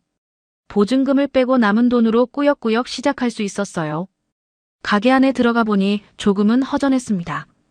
벽은 누렇게 변색돼 있었고 바닥은 긁힌 자국이 많았습니다. 수진이가 가게 안을 둘러보며 말했어요. 야, 여기 진짜 허름하다. 그래도 우리 가게잖아. 우리가 꾸미면 돼. 두 자매는 직접 가게를 정리했습니다. 벽에 페인트를 칠하고 바닥을 닦고 중고로 테이블과 의자를 샀어요. 주방 기구도 중고로 구했습니다. 냄비, 프라이팬, 가스레인지. 하나하나 모으니 그래도 가게 모양이 갖춰졌어요. 간판을 달 차례였습니다. 가게 이름 뭘로 할 거야? 수진이가 물었어요. 수빈이가 잠깐 생각하다가 말했습니다. 수빈이네 밥상. 어때? 뭐야, 왜 내 이름은 없어? 수진이가 투덜거렸어요. 언니 이름 넣으면 너무 길어. 대신 메뉴에 넣어줄게. 수진이 된장찌개 이렇게. 진짜? 약속이다. 간판이 완성됐습니다. 수빈이네 밥상이라고 적힌 파란색 간판. 두 자매가 가게 앞에 서서 간판을 올려다봤어요. 수진이가 수빈이의 어깨를 툭 쳤습니다. 야, 우리 진짜 해냈다. 아직 시작이야, 언니. 진짜는 이제부터지. 메뉴는 단촐했습니다. 된장찌개, 김치찌개, 제육볶음, 계란말이. 보육원에서 먹던 그 맛을 재현하려고 했어요. 이미영 선생님이 끓여주시던 그 된장찌개 맛. 수진이는 몇 번이나 연습했습니다. 이게 아닌데. 뭔가 부족해. 결국 이미영 선생님에게 전화했어요. 선생님, 저 된장찌개 비법 좀 알려주세요. 선생님이 웃으며 대답했습니다. 비법이 어딨어. 그냥 정성이지. 먹는 사람 생각하면서 끓이면 돼. 그 말을 듣고 수진이는 다시 시도했어요. 이번에는 수빈이를 생각하면서 끓였습니다. 어릴 때 배고파하던 수빈이. 보육원에서 처음 된장찌개 먹고 울던 수빈이. 그 모습을 떠올리며 정성껏 끓였어요. 수빈이가 한 숟가락 떠먹었습니다. 언니, 이거야. 이 맛이야. 수진이가 환하게 웃었어요. 진짜? 됐어? 응. 완벽해. 드디어 오픈 날이 왔습니다. 새벽 5시에 일어나서 준비했어요. 재료를 손질하고 밥을 짓고 반찬을 만들었습니다. 오전 11시 문을 열었어요. 첫 손님을 기다렸습니다. 1시간이 지나도 아무도 오지 않았어요. 수빈이가 불안한 표정으로 밖을 내다봤습니다. 언니, 왜 아무도 안 와? 기다려봐. 아직 첫날이잖아. 점심시간이 되자 손님이 한 명 들어왔어요. 근처 공장에서 일하는 아저씨였습니다. 여기 새로 열었어요? 된장찌개 하나요? 네. 감사합니다. 수빈이가 밝게 인사하고 수진이가 주방으로 들어갔어요. 정성껏 된장찌개를 끓여서 내놨습니다. 아저씨가 한 숟가락 뜨더니 눈이 커졌어요. 이거 맛있네. 집밥 같아. 그 한마디에 두 자매의 얼굴이 환해졌습니다. 그날 손님은 총 3명이었어요. 매출은 2만 원. 남는 게 거의 없었습니다. 수진이가 장난스럽게 말했어요. 야, 망한 거 아니야? 아니야. 시작이 원래 이래. 입소문 나면 달라질 거야. 수빈이가 단호하게 대답했습니다. 그날부터 두 자매의 진짜 도전이 시작됐어요. 새벽 5시에 일어나서 준비하고 밤 10시까지 영업했습니다. 손님이 없는 시간에는 전단지를 돌렸어요. 저희 가게 한번 와보세요. 집밥처럼 따뜻해요. 한 달이 지났습니다. 단골이 생기기 시작했어요. 근처 공장 노동자들이 점심을 먹으러 왔습니다.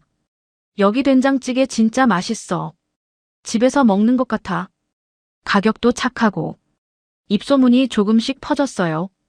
2달째 손님이 눈에 띄게 늘었습니다. 점심시간에는 줄을 서서 먹는 날도 생겼어요. 3달째 블로그에 후기가 올라왔습니다. 허름하지만 맛은 최고. 사장님 자매가 직접 만든다. 진심이 느껴지는 집밥 맛. 그 후기를 본 사람들이 일부러 찾아오기 시작했어요. 6개월이 지났습니다. 8평짜리 작은 분식집은 동네에서 소문난 맛집이 됐어요. 두 자매는 매일 지쳐서 쓰러지듯 잠들었지만 행복했습니다. 자기들이 만든 가게, 자기들이 만든 음식, 손님들이 맛있다고 웃어주는 것. 그게 가장 큰 보람이었어요. 수빈이가 어느 날 밤 말했습니다. 언니, 우리 진짜 해냈다.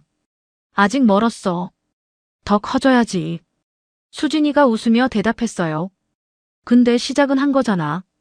여기서부터 시작이야. 두 자매는 마주보며 웃었습니다. 어릴 때 국밥집 앞에서 엄마에게 버림받던 그날. 아무것도 없이 보육원에 들어가던 그날. 그때는 상상도 못했어요. 이렇게 자기들의 가게를 갖게 될 줄. 이제 시작이었습니다. 작은 분식집은 더 커질 거예요. 두 자매의 꿈도 함께요. 작은 분식집 수빈이네 밥상이 입소문을 타기 시작했습니다. 처음에는 동네 사람들만 오더니 소문을 듣고 멀리서 찾아오는 손님도 생겼어요. 블로그 후기가 하나둘 올라오면서 손님은 더 늘어났습니다. 오픈한 지 1년이 되던 날이었어요. 지역 방송국에서 연락이 왔습니다. 숨은 맛집 코너에서 취재하고 싶은데요. 괜찮으시겠어요? 수빈이는 깜짝 놀랐어요. 방송이라니. 언니, 방송국에서 연락 왔어. 뭐? 방송? 우리 가게? 수진이가 믿기지 않는다는 표정으로 물었습니다. 응. 숨은 맛집이래. 촬영하러 온대. 촬영 당일 가게 안이 북적거렸습니다. 카메라가 설치되고 조명이 켜졌어요. 진행자가 들어와서 두 자매를 인터뷰했습니다. 두 분이 자매시라고요? 직접 운영하시는 거예요? 네, 제가 운영하고 언니가 주방을 맡고 있어요. 수빈이가 밝게 대답했습니다. 창업하게 된 계기가 뭐예요? 수빈이는 잠깐 생각하다가 솔직하게 말했어요. 저희가 보육원 출신이거든요. 어릴 때 따뜻한 밥 한 끼가 정말 소중했어요. 그래서 그런 밥을 팔고 싶었어요. 진행자의 표정이 진지해졌습니다. 보육원에서 자라셨군요. 네. 힘든 시간도 있었지만 그래서 지금 더 감사해요. 방송이 나간 뒤 손님이 폭발적으로 늘어났습니다. 8평짜리 가게로는 도저히 감당이 안 됐어요. 점심시간에는 줄이박까지 이어졌습니다. 저녁에도 손님이 끊이지 않았어요. 수빈이가 결단을 내렸습니다.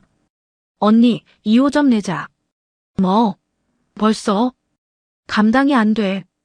이대로 가다간 손님 놓쳐. 두 자매는 대출을 받아서 2호점을 열었습니다. 이번에는 조금 더 큰 가게였어요. 20평짜리. 수진이가 2호점 주방을 맡았고 수빈이는 1호점과 2호점을 오가며 관리했습니다. 직원도 뽑았어요. 혼자서는 도저히 안 됐거든요. 처음으로 사장으로서 면접을 봤습니다. 저희 가게는 집밥 맛을 추구해요. 손님한테 진심으로 대해주실 수 있는 분을 찾고 있어요. 수빈이가 면접자에게 말했습니다. 2호점도 금방 자리를 잡았습니다. 수진이의 음식 솜씨가 진가를 발휘했거든요. 된장찌개, 김치찌개, 제육볶음. 어디서 먹어도 같은 맛이 났습니다. 그게 수빈이네 밥상의 경쟁력이었어요. 1년 뒤 3호점을 열었습니다. 그 다음 해에는 4호점, 5호점. 매장이 하나씩 늘어날 때마다 두 자매는 밤잠을 줄여가며 일했어요. 쉬는 날이 거의 없었습니다. 그러던 어느 날 양복을 입은 남자가 가게를 찾아왔어요. 한수빈 대표님이시죠? 명함 드립니다. 프랜차이즈 투자회사 사람이었습니다. 수빈이네 밥상을 프랜차이즈로 키워보시는 건 어떨까요? 저희가 투자하겠습니다. 수빈이는 처음에 망설였어요. 프랜차이즈가 되면 가게가 많아지겠지만 맛의 품질을 유지할 수 있을지 걱정됐거든요. 그날 밤 수진이에게 상의했습니다. 언니, 프랜차이즈 제안 받았어. 진짜? 대박이다. 근데 고민이야. 맛이 흐트러지면 어떡해? 수진이가 잠깐 생각하더니 말했어요. 수빈아, 그건 네가 관리하면 되는 거 아니야? 네가 철저하게 검수하면. 그래도. 야, 너 하고 싶은 대로 해. 나는 어디서든 요리하면 돼. 네가 결정해. 수빈이는 며칠을 고민한 끝에 결정을 내렸습니다. 프랜차이즈 계약을 하기로 했어요. 단 조건을 걸었습니다. 맛의 품질은 제가 직접 관리합니다. 정해진 레시피대로 안 하거나 싼 재료 쓰는 가맹점은 계약 해지합니다. 투자자가 고개를 끄덕였어요. 좋습니다. 그 정도 원칙이 있어야 브랜드가 오래갑니다. 프랜차이즈가 시작됐습니다. 가맹점 문의가 쏟아졌어요. 수빈이는 직접 가맹점주 교육을 했습니다.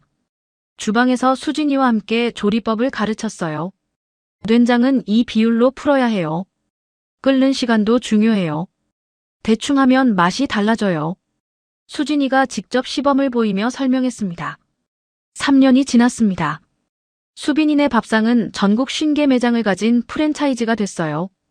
연매출 200억 원. 두 자매가 상상도 못했던 숫자였습니다. 경제 잡지에서 인터뷰 요청이 왔어요. 20대 억만장자 CEO, 보육원 출신의 성공신화라는 제목으로 기사가 나갔습니다. 수빈이의 사진이 표지에 실렸어요. 기자가 물었습니다. 성공 비결이 뭔가요? 수빈이는 한참을 생각하다가 대답했어요. 제 언니요. 언니요? 네. 저 혼자였으면 여기까지 못 왔어요. 언니가 저한테 투자해줬어요. 대학 보내주고 같이 가게 시작해주고. 그 빚을 갚는 중이에요. 기사가 나간 뒤 반응이 뜨거웠습니다. 자매의 우애에 감동했다는 댓글이 달렸어요.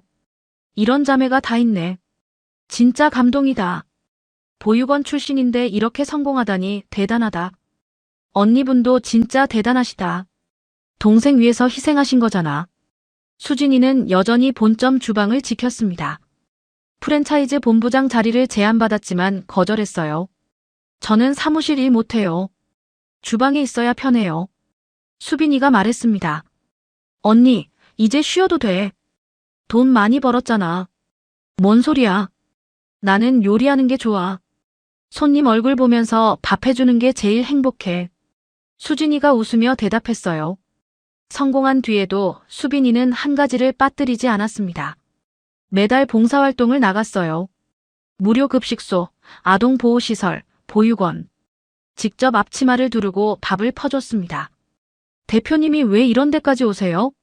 직원이 물은 적이 있어요. 수빈이가 대답했습니다. 나도 저기 줄 서던 사람이었어. 받은 거 돌려줘야지.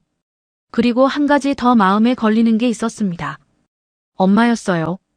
성공하고 나서 엄마를 찾으려고 했습니다. 흥신소에 의뢰도 해봤어요. 하지만 엄마는 재혼한 집에서 나온 뒤로 연락이 완전히 끊겼습니다. 주소도 없고 전화번호도 없었어요. 언니, 엄마 어디 있는 걸까? 어느 날 밤 수빈이가 물었습니다.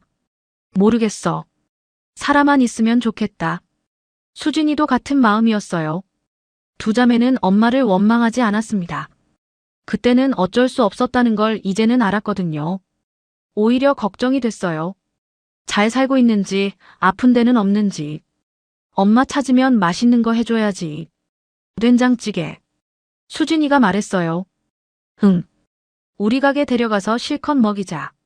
수빈이도 고개를 끄덕였습니다.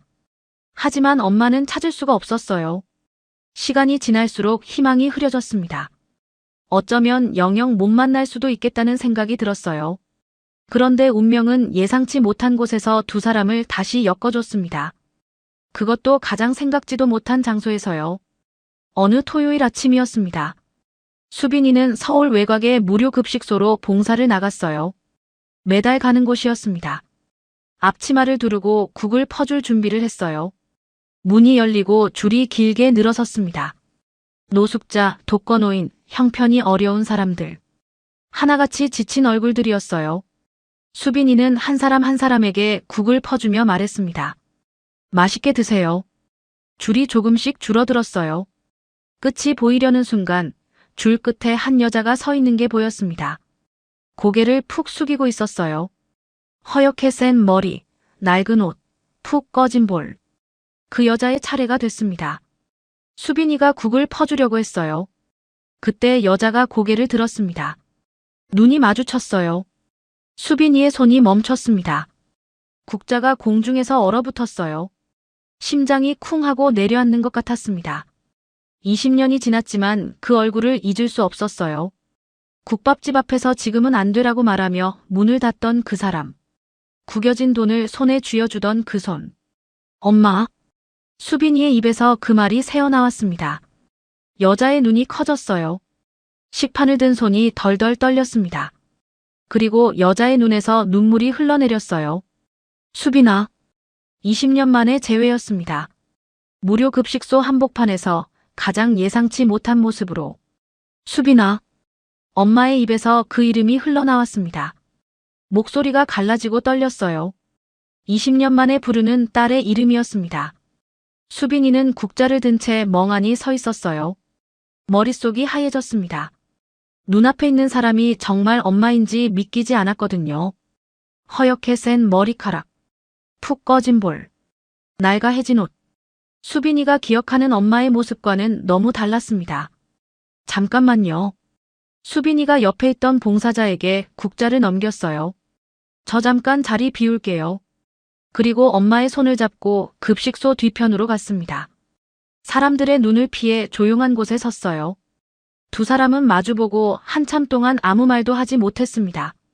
20년이라는 시간이 그 사이에 놓여 있었거든요. 엄마가 먼저 무릎을 꿇었습니다. 콘크리트 바닥에 털썩 주저앉았어요. 수빈아, 미안해. 정말 미안해. 울음이 터져 나왔습니다. 어깨가 들썩이며 흐느꼈어요. 수빈이는 그 모습을 내려다봤습니다. 가슴이 먹먹했어요. 화가 나야 할 것 같은데 화가 나지 않았습니다. 그냥 눈앞에 있는 엄마가 너무 초라해서 마음이 아팠어요. 엄마, 일어나. 수빈이가 엄마를 일으켜 세웠습니다. 여기 차가워. 일어나. 엄마가 비틀거리며 일어났어요. 수빈이가 엄마의 팔을 잡아줬습니다. 앙상한 팔이었어요. 뼈만 남은 것 같았습니다. 엄마, 왜 이렇게 됐어? 그 남자는? 그 큰 집은? 수빈이가 물었어요. 엄마는 고개를 숙인 채 대답하지 못했습니다. 엄마 말해. 무슨 일이 있었던 거야?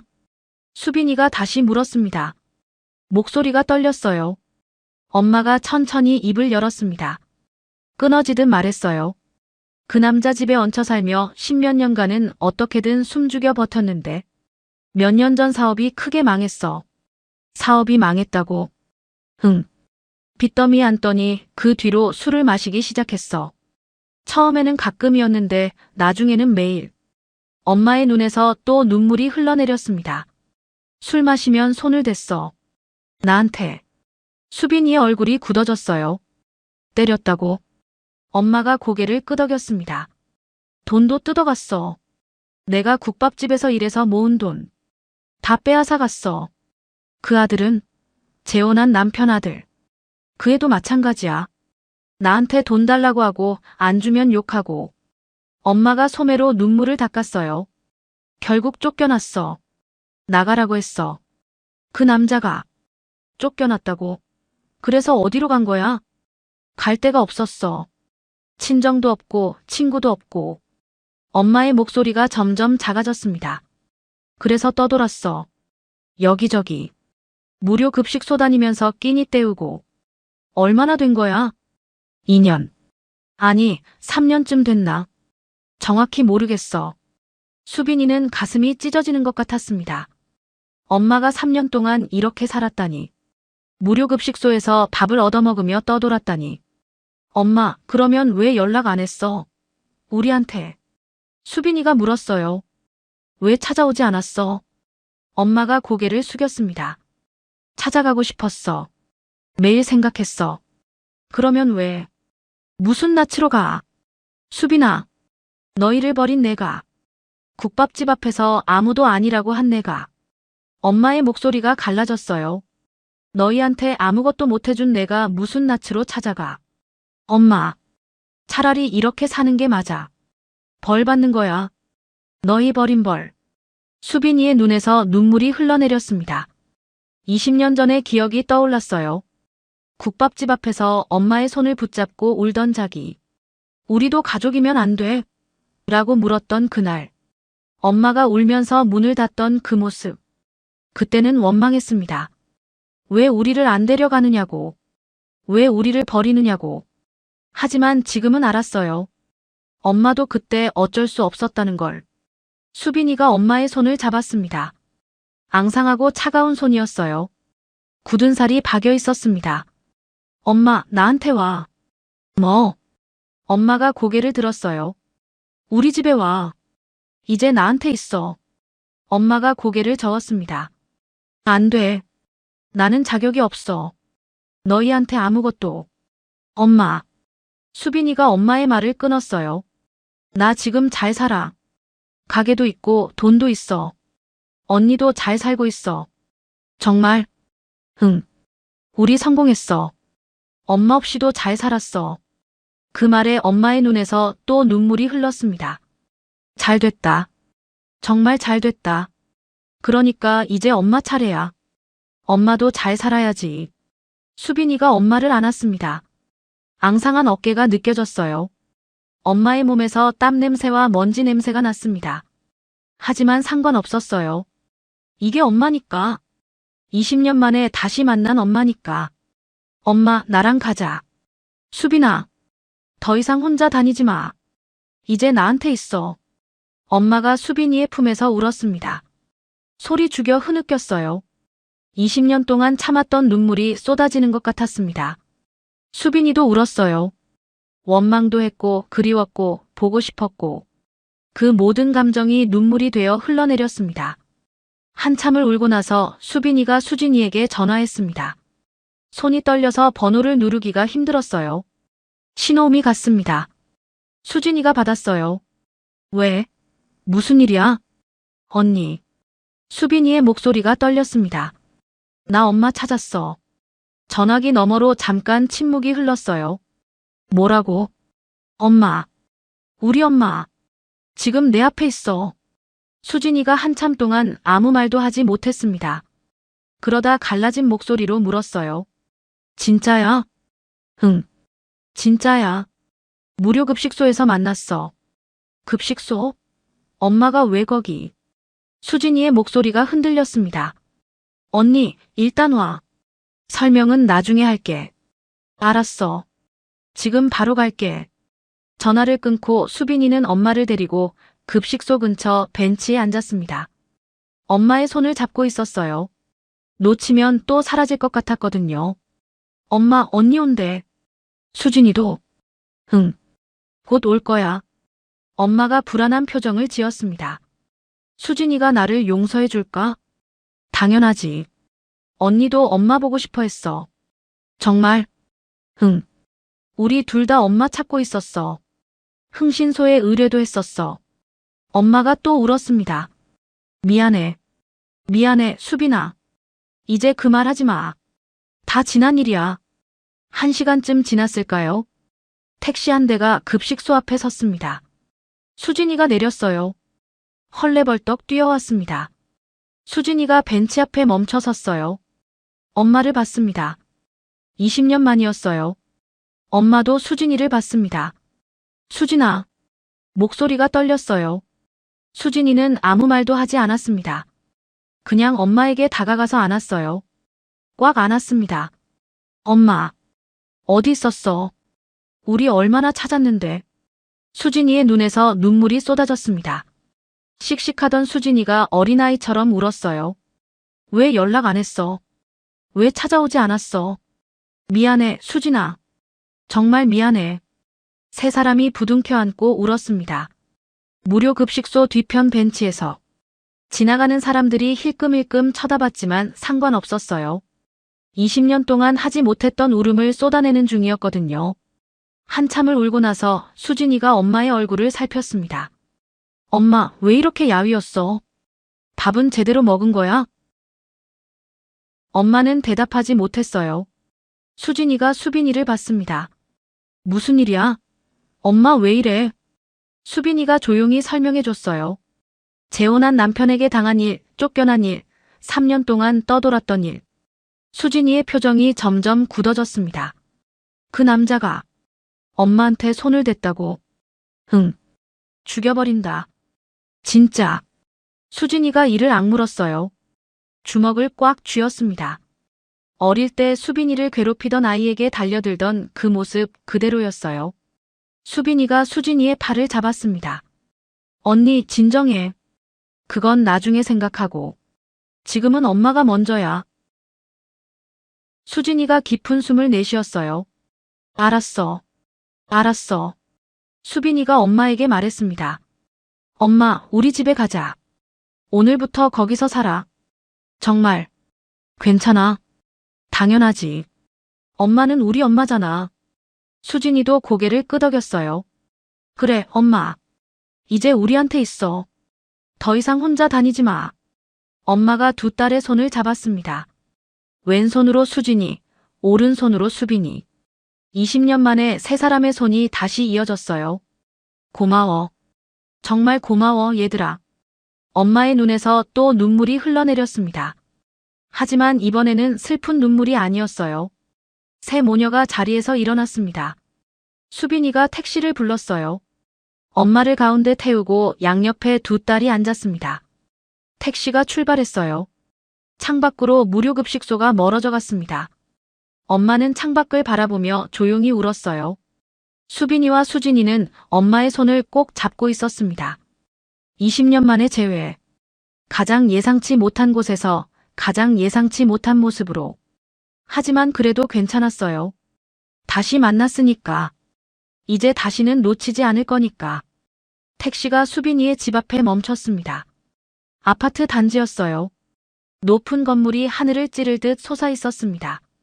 엄마가 창밖을 올려다보며 물었어요. 여기가 네가 사는 데야? 응, 엄마. 우리 집이야. 엘리베이터를 타고 올라갔습니다. 현관문을 열고 들어서자 넓은 거실이 나왔어요. 커다란 창문으로 햇살이 쏟아져 들어왔습니다. 깨끗하게 정돈된 가구들. 엄마는 현관에 서서 한참 동안 멍하니 둘러봤어요. 이게 다 내 집이야? 응. 이제 엄마 집이기도 해. 수빈이가 엄마의 손을 잡고 안으로 이끌었습니다. 소파에 앉히고 따뜻한 물을 한 잔 가져다 줬어요. 엄마의 손이 떨려서 컵을 제대로 잡지 못했습니다.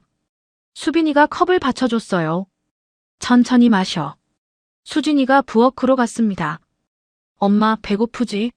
내가 뭐 해줄게. 냉장고를 열어서 재료를 꺼냈어요. 된장찌개를 끓이기 시작했습니다. 엄마는 소파에 앉아서 수진이가 요리하는 모습을 바라봤어요. 수진이가 요리를 하네. 응. 언니 요리 진짜 잘해. 우리 가게 주방을 언니가 맡고 있어. 가게? 응. 나중에 데려갈게. 우리 가게. 잠시 후 된장찌개가 완성됐습니다. 식탁에 밥과 찌개를 차렸어요. 김이 모락모락 올라왔습니다. 엄마 와서 먹어. 수진이가 엄마를 불렀습니다. 엄마가 천천히 일어나 식탁으로 왔어요. 의자에 앉아서 찌개를 바라봤습니다. 숟가락을 들었지만 쉽게 뜨지 못했어요. 손이 떨렸거든요. 왜?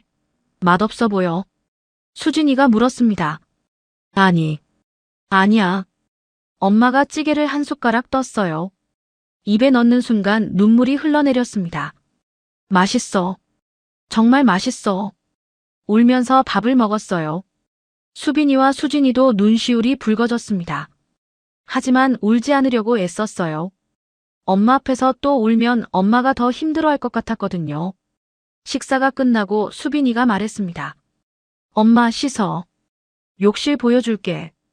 엄마를 욕실로 안내했어요. 따뜻한 물을 틀어줬습니다. 수건 여기 있고 샴푸랑 비누도 있어. 천천히 씻어. 고마워, 수빈아.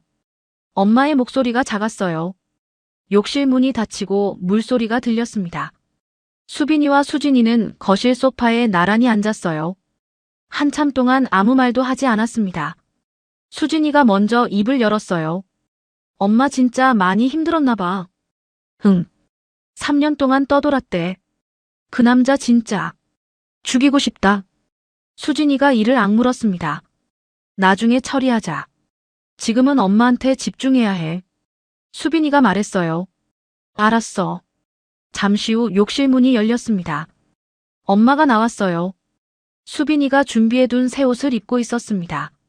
깨끗해 보였지만 여전히 야위어 보였어요. 엄마, 이쪽으로 와. 수빈이가 엄마를 방 하나로 안내했습니다. 여기가 엄마 방이야. 방 안에는 침대와 옷장이 있었어요. 새 이불이 깔려 있었고 창문으로 햇살이 들어왔습니다. 엄마가 방 안을 둘러보며 또 눈물을 글썽였어요. 이렇게까지 안 해도 되는데. 엄마, 이제 그만하지 마. 당연한 건데 뭘. 엄마가 침대에 앉았습니다. 새 이불을 손으로 만져봤어요. 푹신했습니다. 얼마 만에 만져보는 이불인지 몰랐어요. 수빈이와 수진이가 엄마 앞에 앉았습니다. 할 말이 있었거든요. 엄마, 우리 물어볼 게 있어. 수빈이가 조심스럽게 말했어요. 뭔데? 보육원에 있을 때 매달 익명으로 후원금이 들어왔었어. 엄마의 표정이 살짝 굳어졌습니다. 우리 둘을 지정해서 보내는 돈이었는데 그거 누가 보낸 건지 몰랐어. 수빈이가 엄마의 눈을 바라봤어요. 엄마, 혹시 그거. 엄마가 고개를 숙였습니다. 한참 동안 아무 말도 하지 않았어요.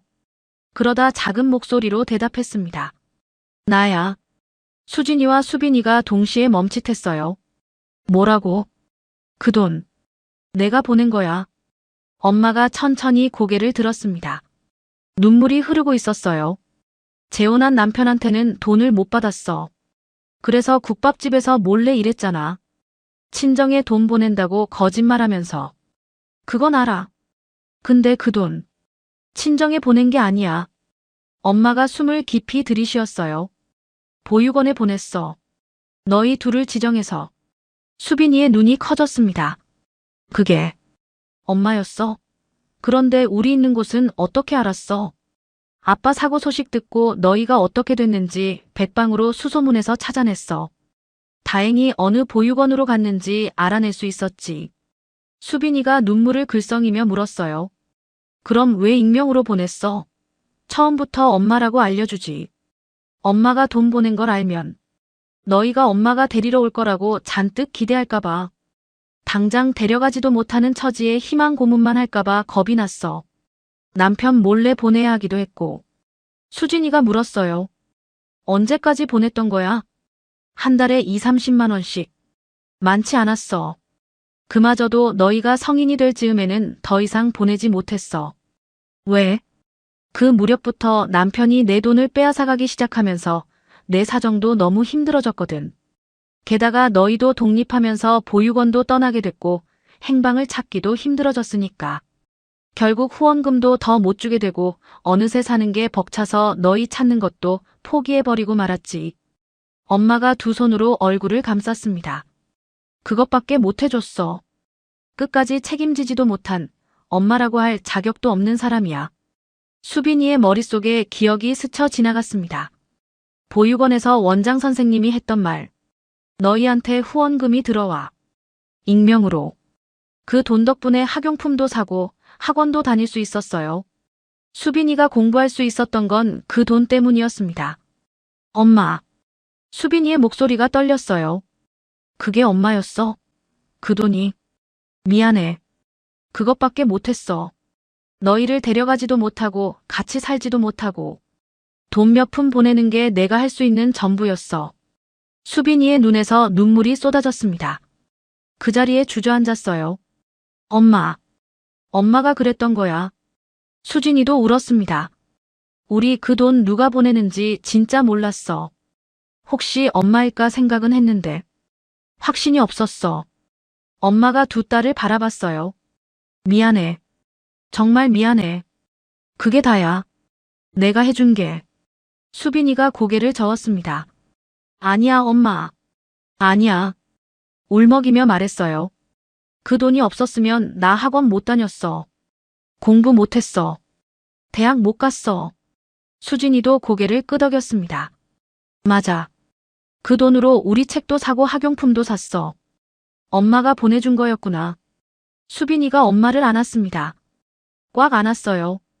엄마 고마워. 진짜 고마워. 수빈아. 엄마가 우리 버린 줄 알았어. 그냥 버리고 간 줄 알았어. 근데 아니었네. 엄마도 힘들었던 거네.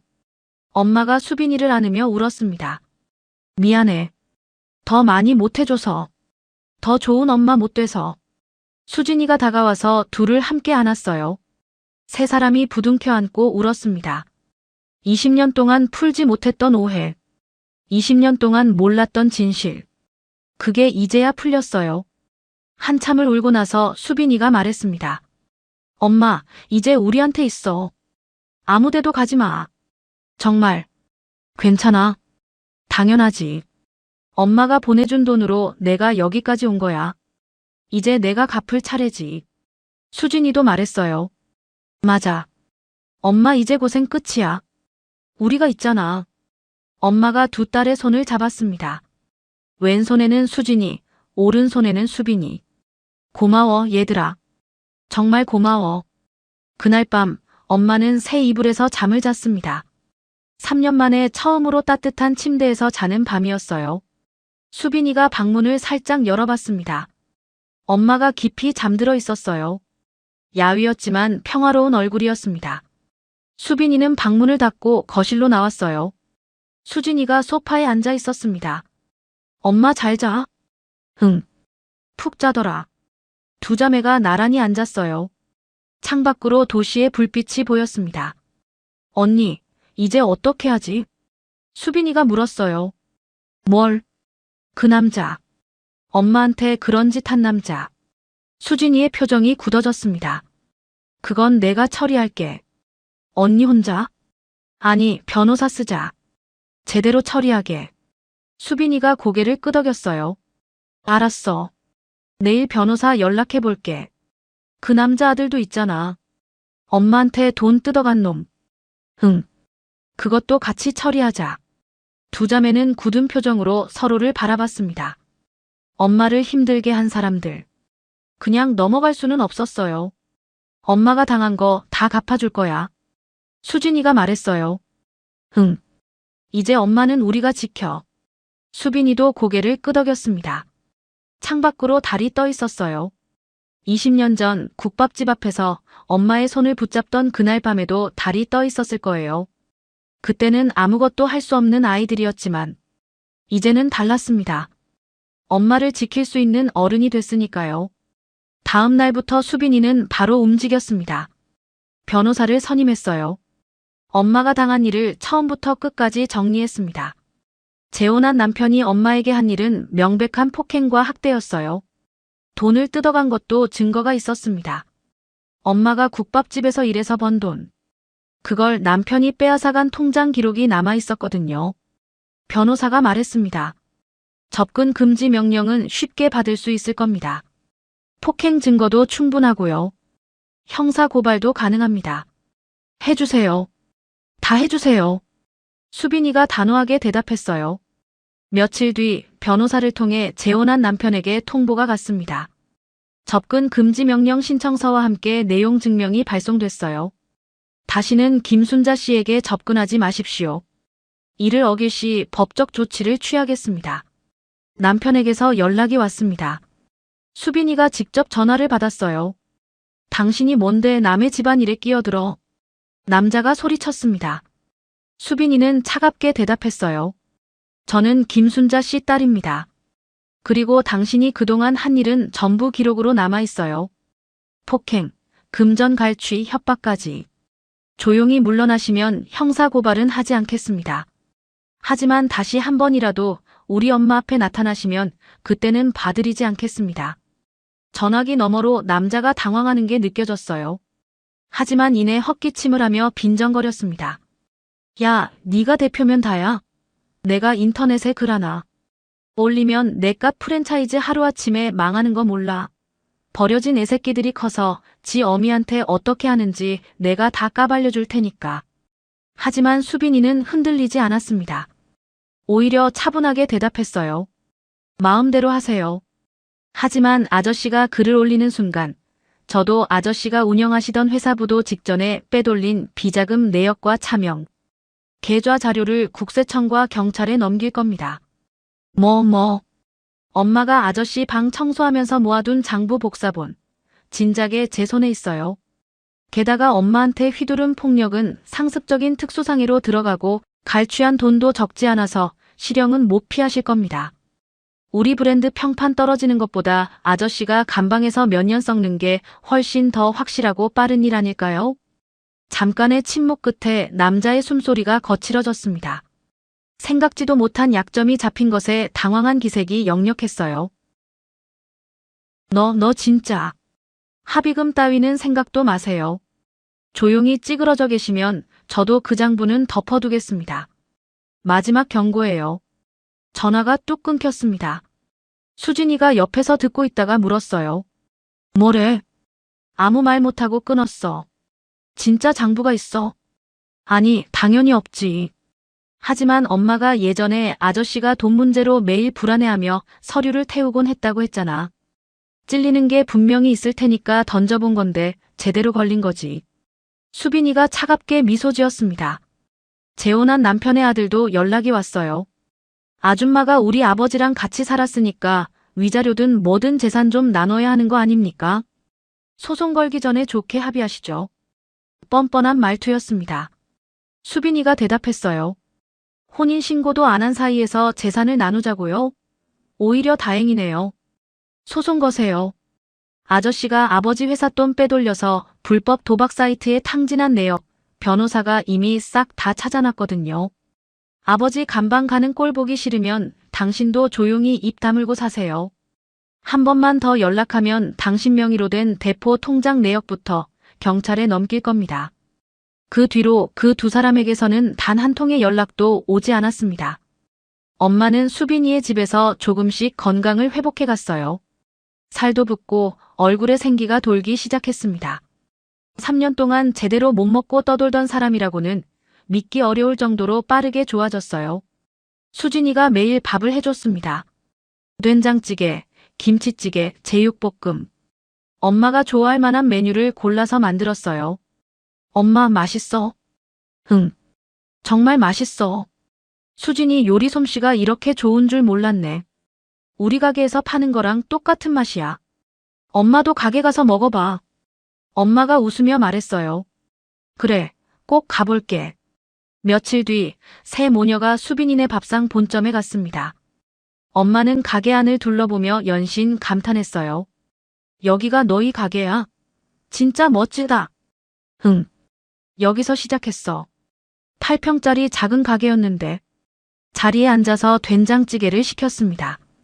수진이가 직접 끓인 찌개였어요.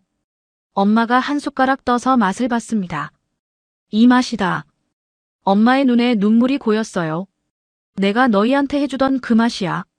수진이가 웃으며 말했어요. 엄마한테 배운 거잖아. 기억나지? 기억나지. 수진이가 어릴 때 내 옆에서 요리하는 거 구경했었는데. 응. 그때 본 거 기억해서 만든 거야. 세 사람이 함께 밥을 먹었습니다. 같은 식탁에 앉아서 밥을 먹는 건 20년 만이었어요. 엄마는 자꾸 눈물을 닦으며 밥을 먹었습니다. 미안해. 밥 먹으면서 울면 안 되는데. 괜찮아, 엄마. 울어도 돼. 식사가 끝난 뒤 수빈이가 말했어요. 엄마, 우리 갈 데 있어. 어디? 보육원. 햇살 보육원. 차를 타고 보육원으로 향했습니다. 20년 만에 찾아가는 길이었어요. 건물이 보이자 수빈이의 가슴이 뭉클해졌습니다. 건물은 많이 낡아 있었어요. 페인트가 벗겨지고 창문 틈으로 바람이 새는 것 같았습니다. 하지만 마당에는 아이들이 뛰어놀고 있었어요. 20년 전 자기들처럼. 현관문을 열고 들어갔습니다. 복도를 걷는데 누군가 다가왔어요. 어머, 누구세요? 뒤를 돌아보니 이미영 선생님이 서 있었습니다. 머리가 희끗희끗해졌지만 눈가의 잔잔한 미소는 20년 전 그대로였어요. 선생님. 수빈이가 말했습니다. 선생님이 눈을 크게 떴어요. 어머. 수빈이. 수진이. 네, 선생님. 저희예요. 수진이도 웃으며 대답했습니다. 선생님이 두 자매에게 다가와서 얼굴을 살폈어요. 어머머, 정말 너희구나. 세상에. 이렇게 클 줄이야. 선생님의 눈에 눈물이 고였습니다. 선생님, 오랜만이에요. 수빈이가 선생님을 안았어요. 수진이도 함께 안았습니다. 보고 싶었어. 너희 둘 다. 뉴스에서 봤어. 수빈이네 밥상. 그거 너희였구나. 네, 선생님. 저희가 만든 거예요. 정말 대단하다. 선생님이 얼마나 자랑스러운지 몰라. 선생님이 수빈이와 수진이의 손을 번갈아 잡았어요. 그때 선생님의 눈이 뒤에 서 있는 사람을 발견했습니다. 엄마였어요. 저분은 저희 엄마예요, 선생님. 다시 만났어요. 수빈이가 대답했습니다. 선생님이 고개를 끄덕였어요. 그렇구나. 다시 만났구나. 다행이다. 네 사람이 선생님의 방으로 갔습니다. 차를 마시며 이야기를 나눴어요. 20년 동안 있었던 일들을 풀어놓았습니다. 이야기가 끝난 뒤 수빈이가 말했어요. 선생님, 저희 여기 새로 지어드리고 싶어요. 뭐? 선생님이 깜짝 놀랐습니다. 보육원이요. 건물이 많이 낡았잖아요. 새로 지어드릴게요. 아니, 그건 안 돼. 그런 큰 돈을. 선생님이 손을 저었어요. 수진이가 말했습니다. 선생님, 저희가 여기서 얼마나 많은 거 받았는데요.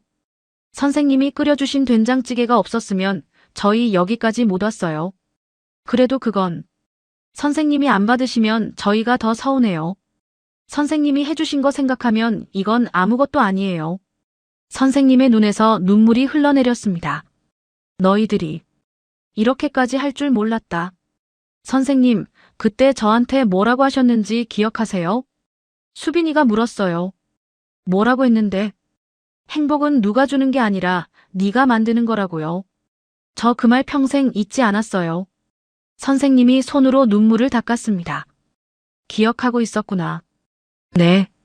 그 말이 저를 여기까지 오게 했어요. 몇 달 뒤, 낡은 보육원 자리에 공사가 시작됐습니다. 수빈이가 건축비 전액을 지원했어요. 새 건물이 올라가는 모습을 두 자매와 엄마 그리고 이미영 선생님이 함께 지켜봤습니다. 공사가 끝나고 새 보육원이 완성됐어요.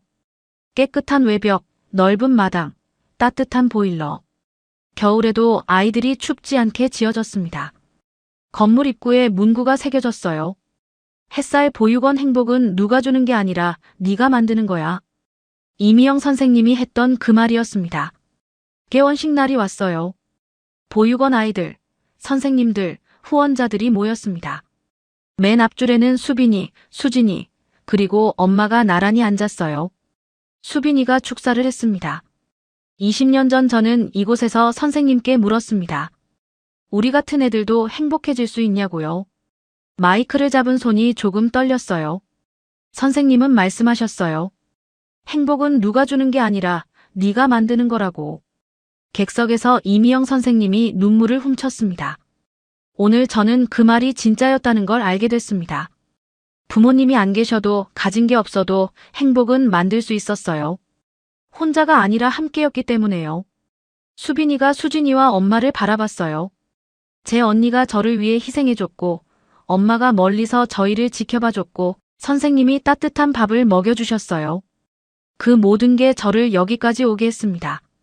박수가 터져 나왔어요. 수빈이가 숙여 인사했습니다. 식이 끝나고 새 모녀가 새 보육원 앞에 나란히 섰어요. 햇살이 따뜻하게 내리쬐고 있었습니다. 엄마, 이제 우리 진짜 가족이지? 수빈이가 물었어요. 엄마가 두 딸의 손을 잡으며 웃었습니다. 그래. 이제 진짜 가족이야. 수진이가 말했어요. 20년 걸렸네. 다시 이렇게 셋이 서기까지. 그래도 됐잖아. 늦었어도 됐잖아. 수빈이가 웃으며 대답했습니다. 바람이 불어왔어요. 새 보육원의 깃발이 펄럭였습니다. 햇살 보육원이라는 이름이 햇살에 반짝였어요. 가족은 피가 만드는 게 아니었습니다.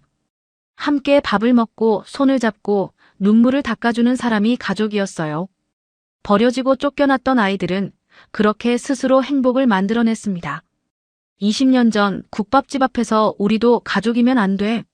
라고 물었던 그 아이. 이제는 당당하게 말할 수 있었어요. 우리는 가족이야. 라고. 새 모녀가 새 보육원을 바라보며 나란히 서 있었습니다. 긴 여정이었지만 이제는 함께였어요. 그리고 앞으로도 함께일 거였습니다.